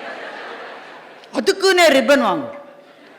ஆரஞ்சு ரிப்பன் கட்டின பொட்டியெல்லாம் அடுக்கி எடுக்கிறதுக்குள்ளே எனக்கு புத்திக்கு ஐயோ டைம் ஆச்சு. அந்த காரை நிறுத்த விட மாட்டான்.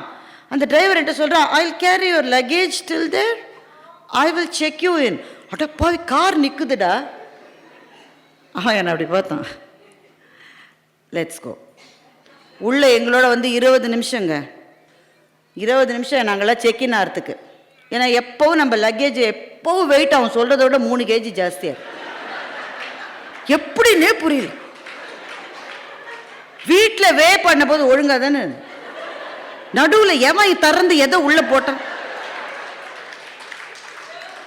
அங்கே போட 3 kg. லண்டனில் பரவாயில்ல விட்டுருவா, உங்கள் ஊரில் விடுவாங்களே அப்பப்பா.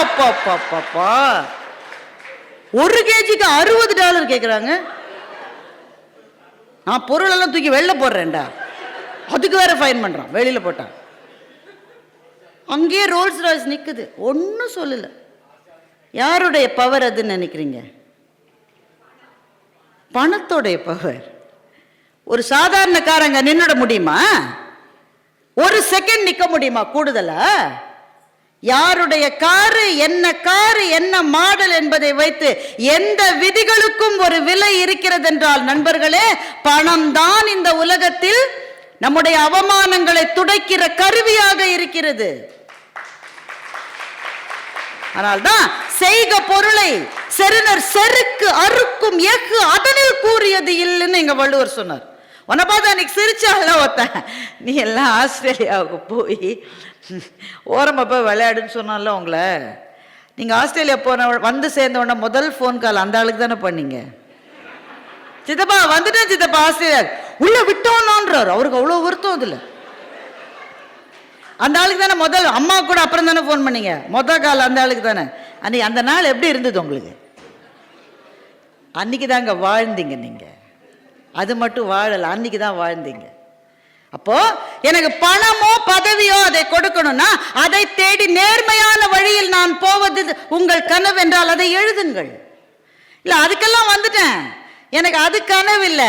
நான் விட்டுட்டு வந்த என்னுடைய சமுதாயத்துக்கு நான் ஏதாவது செய்யணும், அப்படியே விட்டுட்டு இங்கே வந்தேன். நான் நல்லா ஆயிட்டேன், அங்கே இருக்கிறவன் நல்லா இல்லையே, அங்கே இருக்கிறவனுக்கு மருத்துவ வசதி இல்லையே, அங்கே இருக்கிற எங்கள் இளைஞர்கள்லாம் நாங்கள் எதையெல்லாம் கடந்து வந்தோன்னு தெரியாமலேயே வாழ்ந்துட்டு இருக்காங்களே. அப்போ நாங்கள் கடந்து வந்த இரத்த சரித்திரத்தை அவங்களுக்கு சொல்லுவது என் கனவுன்னா அதையாவது எழுதுங்க. ஏதாவது ஒரு கனவு எழுதுங்க. நீங்கள் கடந்து வந்த பாதை எவ்வளவு பயங்கரமான பாதை இல்லையா? ஆமுத்துலிங்கம் தான் திரும்ப ஞாபகம் வர்றார். கிட்டு வளர்த்த குரங்குன்னு ஒரு கதை எழுதினார். முழு கதையும் சொல்லலை, நான் நேரம் இல்லை. கிட்டு வளர்த்த குரங்கு. இந்த அம்மா ஒரு வயசான அம்மா வெளிநாட்டில் இருக்கு.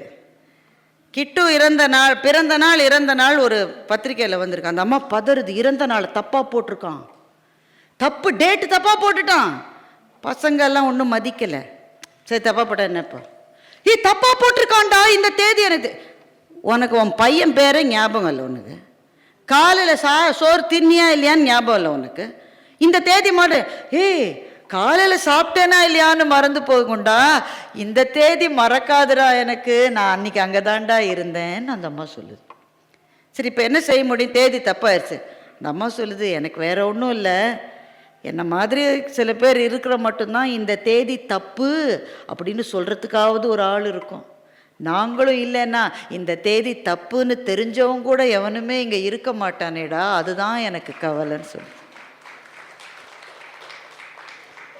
கடந்து வந்த பாதையை, அந்த பாதையில் நீங்கள் எப்படி வந்தீங்க அது வேற விஷயம். இந்த பாதை பதியப்படணும்ல, இந்த வரலாறு சொல்லப்பட வேண்டும் அல்லவா? இதில் உயிரை விட்ட எத்தனையோ பேரினுடைய தியாகங்களுக்கு ஒரு துளி கண்ணீர் நமக்கு அஞ்சலி செலுத்தணும் இல்லையா? அதுதான் என்னுடைய கனவுனா அதையாவது எழுதுங்க. ஆனால் கனவே எனக்கு இல்லை என்று இங்கே இருக்கிற உங்களில் யாராவது ஒருவர் சொன்னால் அவருக்கு என்னுடைய ஆழ்ந்த அனுதாபங்கள். ஒரு கனவு கூட இல்லாத ஒரு வாழ்க்கையில் என்ன சுவாரஸ்யம் இருக்க முடியும்?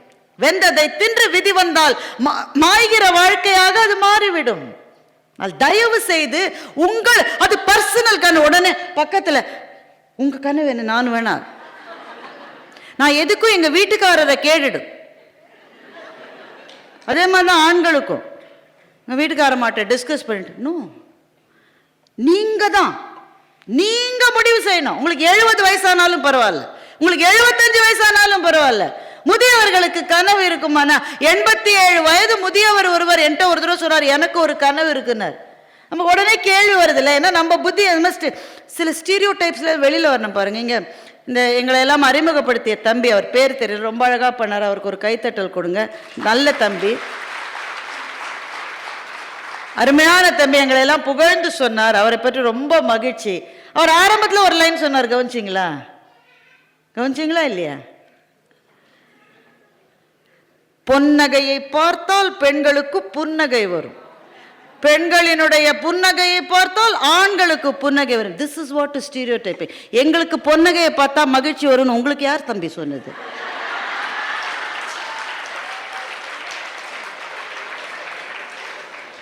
எங்களுக்கு என்ன மகிழ்ச்சின்றதை நாங்க தீர்மானிக்கிறோம், நாங்க டிசைட் பண்றோம். அது ஸ்டீரியோடைப்பிங். அந்த சொல்லி சொல்லி அது அவள் முகத்தை பார்த்தால் நிலவு போல இருக்குது, நிலவுக்கு போய் பாரு, கன்றாவியா இருக்கும். எங்களுக்கு போறோன்ற இப்படியே மலர் மாதிரி கை இல்ல, என் கையில ஒண்ணு வச்சா நீ தெரிக்கணும், நீ நான் வெறும் கையால தேங்காய் உடைக்கணும். உங்களுக்குள்ள எவ்வளவு இருக்குன்றீங்க, எவ்வளவு 2000 வருஷம் இப்படியே கவிதை எழுதி, இதெல்லாம் வேணான்னு தானையா மேடலை இப்படி கத்திக்கிட்டு இருக்கோம் நாங்க. வீட்டுக்காரர் இந்த அம்மா இவ்வளோ நகை செலவழிச்சு ஒரு நகை வாங்கிருச்சுன்னு வைங்க, வீட்டுக்காரர் கஷ்டப்பட்டு வாங்கி கொடுத்தாருன்னா அந்த அம்மாவை பார்க்கும்போது புன்னகையா வர்றோம். பாவி, இந்த பணத்தை நான் 2 மியூச்சுவல் ஃபண்ட்ல போட்டிருந்தேன், நான் கிடுகிடுன்னு ஏறி இருக்குமே. யூஎஸ் ஃபெட்ல வேற ரேட்டை கம்மி பண்ணிட்டானே, இந்த நேரத்தில் இவன் நகையை வாங்கிட்டாளே. கனவுகள். 87 வயசு தாத்தா சொன்னார், எனக்கு ஒரு கனவு இருக்கு. அவருக்கு கனவு இருக்கான்னு நான் கேட்கக்கூடாது, ஏன்னா எல்லாருக்கும் கனவு இருக்கு. இது ஸ்டீரியோடைப்பிங். உங்களுக்கு என்னங்க கனவுன்னு? யாருக்கும் கஷ்டம் கொடுக்காம போகணும், அதை விட வேற என்ன கனவு? அதுவும் ஒரு கனவு தானே. அப்போ யாருக்கும் கஷ்டம் கொடுக்காம நான் இருக்கணும்னா நீ 60 வயசுலேருந்து உன்னுடைய ஹெல்த்துக்காக நீ ட்ரை பண்ணணும். இங்க இருக்கிற எல்லாத்தையும் கேட்கிறேன், உங்க கணவருக்கு நீங்கள் கொடுத்த மிகப்பெரிய கிஃப்ட் என்ன? மனைவிகள்கிட்ட கேட்கிறேன். அவருக்கு சொதிதான் ரொம்ப பிடிக்கும், அதை அடிக்கடி செஞ்சு கொடு. நல்ல கிஃப்ட் கூட வாங்கி கொடுத்துருப்பீங்க, ஒரு வாட்ச் வாங்கி என்ன வேணும், ஐஃபோன் வாங்கி கொடுத்துருப்பீங்க. அந்த அம்மாவுக்கு ஐஃபோன் வாங்கி கொடுத்தாரு. அந்த அம்மா இப்போதான் ஐஃபோன் வாங்கியிருக்கு, பையனும் ஐஃபோன் வச்சிருக்கான். இந்த அம்மா சொல்லுது சிரி, உடனே பையன் ஹஹான், லூசு பயலே சிரிய கூப்பிட்டேன்டா, அப்படி கூப்பிடக்கூடாது. எப்ப சிரின்னு கூட வேற எப்படி கூப்பிடுறது? ஹே சிரி. உடனே அந்த அம்மா ஏ சிரி, நீ சொல்றது கேசரின்ற மாதிரி. அம்மாவுக்கு பையனுக்கு சண்டை. அந்த அம்மா போனை கீழே பொட்டுன்னு வச்சுட்டு வெளில போச்சு. பையன் தலையில் அடிச்சு, தினம் ஒரு இவங்களுக்கு போனை சொல்லி கொடுத்தேன், என் வாழ்நாளில் பாதி முடிஞ்சு போச்சு. Is there anything else I can do for you? இப்போ சொல்லு. சிரிட்ட. ஸோ வாங்கி கொடுத்துருப்பீங்க. அதே மாதிரி கணவர்கள் நல்ல கிஃப்ட் வாங்கி கொடுத்துருப்பீங்க. எல்லாம் அவர் சொன்ன மாதிரி பொன் நகை வைர நகை எது வேணால் வாங்கி கொடுத்துருப்பீங்க. இது எல்லாமே கிஃப்ட் இல்லைன்னு நான் சொல்கிறேன். உடனே கணவர்களுக்கெல்லாம் பொக்கு பொக்குங்க. ஏற்கனவே அந்த அம்மா ஒத்துக்க மாட்டேங்க. நாங்கள் உன்னை கூப்பிட்டு பேச சொன்னால் இருக்கிற மரியாதையும் கெடுத்து.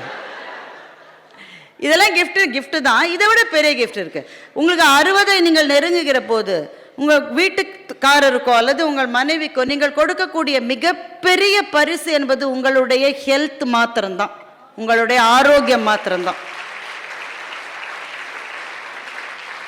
உங்கள் ஆரோக்கியத்துக்கு உங்களை தவிர யாரும் பொறுப்பேற்றுக் கொள்ள மாட்டார். வீட்டுக்காரம்மா வந்து மாத்திரையை கொடுக்கும். என்னங்க கொடுக்காத. But we don't have wives to do that. Who will do it for us? நாங்கள் தான் பண்ணணும். நீங்கள் தான் கவனிச்சுக்கணும். ஆணோ பெண்ணோ அந்த பரிசை கொடுப்ப அது ஒரு கனவு தானே. எது கனவோ அதை எழுதுங்க. அந்த கனவை நோக்கிய ஒரு பயணம் என்பது ரொம்ப மகிழ்ச்சியாக இருக்கும். அது சமூகத்துக்கான ஒரு கனவாக இருந்தால் அந்த பயணம் இன்னமும் மகிழ்ச்சியாக இருக்கும். உங்களுடைய ஊரிலே தூர்ந்து விட்ட ஒரு ஏரி, உங்கள் ஊரிலே வற்றி விட்ட ஒரு குளம், உங்கள் ஊரிலே கைவிடப்பட்ட ஒரு பள்ளிக்கூடம், உங்கள் ஊரிலே சிதிலமடைந்திருக்கிற ஒரு கோவில், உங்கள் ஊரிலே இருக்கிற மருத்துவ வசதியை பெற முடியாத ஒரு கூட்டம், ஒரு மானுட கூட்டம், அது அங்க இருக்கு. நீங்க வந்துட்டீங்க. அதை தவிர அவங்களுக்கு உங்களுக்கு என்ன வித்தியாசம்? படிக்க முடியாதபடி அங்கே சிக்கி கிடக்கிற சில இளம் பிள்ளைகள், யாராவது ஒருத்தருக்கு, யாராவது ஒரு கூட்டத்துக்கு என்னால் இதை செய்ய முடியும், இதுதான் என் கனவுனா அந்த கனவுல நீங்க வெற்றி பெறணும்னு இல்லை. ஆனா அந்த கனவை நோக்கிய பயணமே உங்கள் வாழ்க்கையினுடைய தனிமையை மறைய செய்யும்.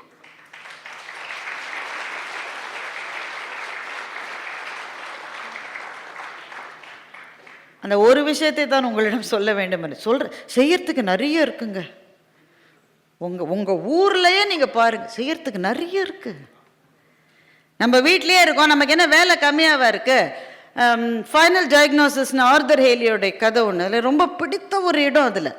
அதில் ஒருத்தர் ரிட்டையர் ஆகி, அவர் தான் எம்டி, அவர் ரிட்டையர் ஆகி போகிறாரு, புது ஆள் வந்து எம்டியாக வந்திருக்காரு. அந்த பழைய ஆளை எல்லாரும் மறந்துட்டாங்க. ரிட்டையர் ஆனப்புறம் ஆஃபீஸ்க்கு போகாதீங்க தயவு செஞ்சு யாரும். உங்கள் ஊர்லலாம் 68 வயசுல தான் ரிட்டையர் மேடம். என்னங்க அநியாயம். ரிட்டையர் ஆனப்புறம் ஆஃபீஸ்க்கு போகாதீங்க. எங்கள் ஊர்லலாம் ஃபேர்வெல் வச்சு மாலை போட்டு வீடு மட்டும் கொண்டு விடுவாங்க. எதுக்காகனா நாங்கள் திரும்பி வந்துடக்கூடாதுன்றதுக்காக. ரிட்டையர் ஆனப்புறம் அந்த அலுவலகத்துக்கு போகாதீங்க. ஆனால் இவர் போகிறாரு, பியர்சன் அவர் பேர், கால்மென்றவர் தான் புது ஆளு பதவிக்கு வந்திருக்கார். இவர் யாருமே மதிக்கலை. I just have 2 minutes you see அப்படின்றான். 2 minutes இஸ் எனஃப். அவர் சொல்கிறாரு, இந்த நாற்காலியில் நீ உட்கார்ற, நான் 30 வருஷம் முன்னாடி உட்கார்ந்த உடனே ஒரு ஃபோன் வரும். அது சரியில்லை, இது சரியில்லை, சேல்ஸ் இம்ப்ரூவ் ஆகல, மார்க்கெட்டிங் இம்ப்ரூவ் ஆகல, ஃபைனான்ஸில் பட்ஜெட் இல்லை, இது பிரச்சனை அது பிரச்சனை, பிளம்பர் குழா ஒர்க் இதுவே நீ செய்வ. முடிச்சுட்டு வீட்டுக்கு போன வச்சுக்க, ரொம்ப டயர்டாக இருக்கும், தூங்கிடுவேன். மெடிக்கல் கான்ஃபரன்ஸ் வந்தால் உனக்கு நேரம் இல்லை, அதனால் உதவியாளர்களை அனுப்புவேன். இந்த வேலையே நீ செஞ்சு செஞ்சு செஞ்சு செஞ்சு ஒன் ஃபீல்டில் அப்டேட்டே ஆக மாட்டேன். 10 வருஷம் கழித்து உன்னை எந்த கான்ஃபரன்ஸுக்கும் கூப்பிட மாட்டான். நீ அட்மின் ஆளாக போவியே தவிர உன்னுடைய துறையில் நீ ஒரு மருத்துவர் என்பதை உன்னால் ஒரு நாளும் நினைவிலே கூட வச்சுக்க முடியாது. So the only task you have gentleman is to update your செல்ஃப்னு சொல்லிட்டு அவர் போயிடுவார். இது எனக்கு ரொம்ப பிடிச்ச இடம். பாருங்கள், வாழ்க்கையில் நாம் எல்லோரும் இந்த வாழ்க்கையை தான் வாழறோம். நம்ம ரொம்ப பிஸியாக இருக்கோம், ஆனால் எல்லாமே ட்ரிவியல் மெனி, வைட்டல் ஃபியூவை நம்ம செய்யறதே இல்லை. எது முக்கியமோ அதற்கான நேரம் நம்மிடம் இருப்பதே இல்லை. அதனால்தான் ஒரு கனவு கண்டால் அதை தினம் முயன்றால் அந்த வாழ்க்கையில் அந்த கனவு நிச்சயம் நடக்கும். ஏன் தெரியுமா? நீங்கள் தீவிரமாக கனவு கண்டால் பிரபஞ்சம் அதை உங்களுக்காக நிறைவேற்றி தரும்.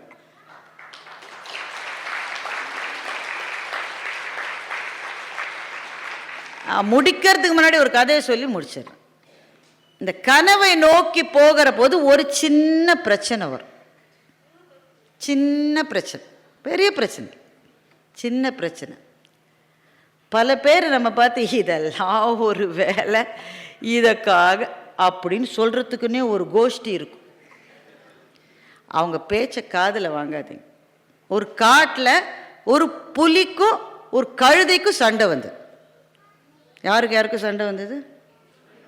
அவர் மகேஷ் ஒரு கழுகும் ஒரு குயிலும் சொன்னார். நான் அதை விட பவர்ஃபுல்லாக ஒன்று சொல்லலைன்னா என் பேச்சு எப்படி முடியும்? ஒரு புலிக்கும் ஒரு கழுதைக்கும் சண்டை வந்தது ஒரு காட்டில். கழுதை சொல்லிச்சு இந்த புல்லு நீல கலர்னு சொல்லிச்சு. புலி சொல்லிச்சு முட்டாளா நீ, புல்லு பச்சை கலர்ப்பா. பயங்கர சண்டை ஆயிடுச்சு, அடித்தடி சண்டை ரேஞ்சுக்கு வந்துருச்சு. So they went for arbitration. உடனே போய் சிங்கராஜாவுடைய சபைக்கு போனாங்க. சிங்கராஜா அங்கே சிம்மாசனத்தில் உட்காந்துருக்கார், கழுதையும் புலியும் போகுது.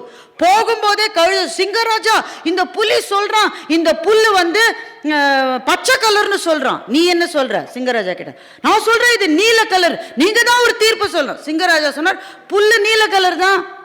கழுதைக்கு சந்தோஷம், அதுதான் நான் சொன்னேன். சிங்கராஜா புலிக்கு தண்டனை கொடுங்க, என்னோட சண்டை போட்டான். சிங்கராஜா அங்கேருந்தே சொன்னார் புலிக்கு 2 வாரம் சைலன்ஸ், நீ பேசவே கூடாது, கர்ஜிக்க கூடாது, போ. கழுதை குதிச்சு குதிச்சு குதிச்சு சந்தோஷமா போச்சு. புலி சொல்லிச்சு எனக்கு தண்டனை ஸ்டார்ட் ஆகிறதுக்கு முன்னாடி ஒரு கேள்வி கேட்கலாமா? கேளு, இந்த புல் என்ன கலர்? பச்சை கலரு. அதைத்தானே நான் சொன்னேன், எனக்கு எதுக்கு தண்டனை கொடுத்தீங்க? தண்டனை புல் கலருக்கு இல்லை. நீ எவ்வளோ பெரிய ஆள், உனக்கு எவ்வளோ பலம் இருக்கு? ஒரு கழுதையோட போய் புல்லுக்கு சண்டை போடுறிய நீ? அதோட நிறுத்தாம என்கிட்ட வேற பஞ்சாயத்துக்கு அதை கொண்டு வந்திய நீ? தண்டனை அதுக்கு தான்.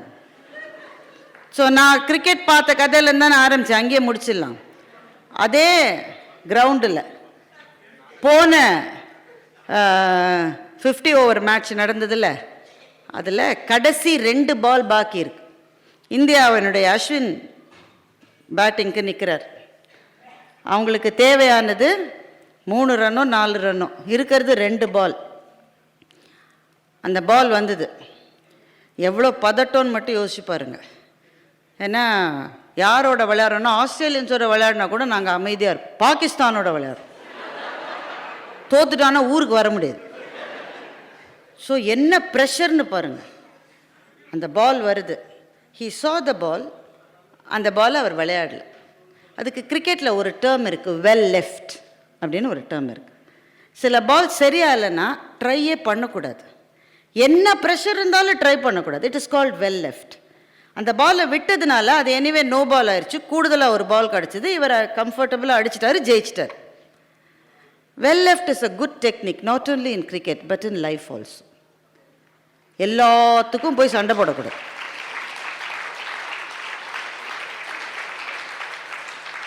சில பேர் எல்லாத்துக்கும் முள்ளம் பண்றமா சொல்லி என்னையோ சொன்னாய், ஒதுக்கி தள்ளு. ஏன்னா உன் கனவு உன் முன்னாடி இருக்கு.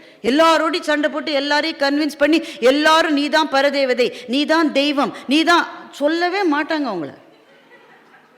நீ எவ்வளவு அழகா ட்ரெஸ் பண்ணா கூட, எப்போதுலேருந்து உனக்கு வெள்ளை முடி வந்தது? எவ்வளோ கஷ்டப்பட்டு ட்ரெஸ் பண்ணிடு, அப்படிதான் கேட்பாங்க. யார் என்ன சொன்னாலும் என் கனவு அங்கே நிற்கிற வரை என் கவனம் இது எதிலும் இல்லை என்று யார் முன்னே செல்லுகிறார்களோ அவர்கள் வாழ்க்கையில் ஜெயிக்கிறார்கள் நண்பர்கள்.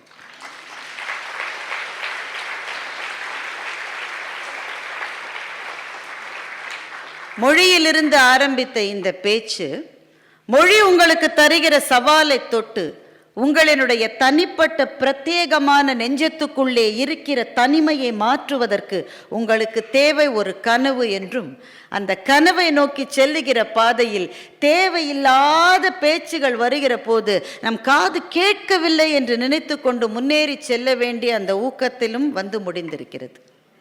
எங்கள் மகாகவி சொன்னார், மறைவாக நமக்குள்ளே பழங்கதைகள் சொல்லுவதில் ஒரு மகிமை இல்லை, திறமான புலமையெனில் அதை வெளிநாட்டார் வணக்கம் செய்தல் வேண்டும் என்று சொன்னார்.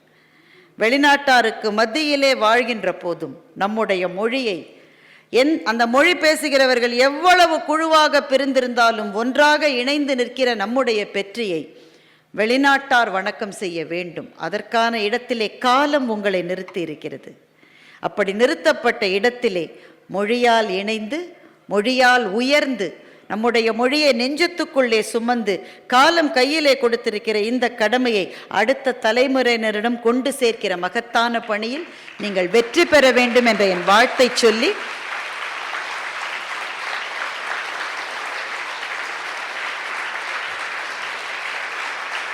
திரும்பவும் உங்கள் அத்தனை பேருக்கும் என்னுடைய பணிவன்பு கலந்த வணக்கத்தை என் தாய்நாட்டுக்கு நான் திரும்புவதற்குள் செலுத்தி, காலம் அனுமதித்தால் மீண்டும் சந்திப்போம், பிரிவோம், சந்திப்போம். நன்றி, வணக்கம்.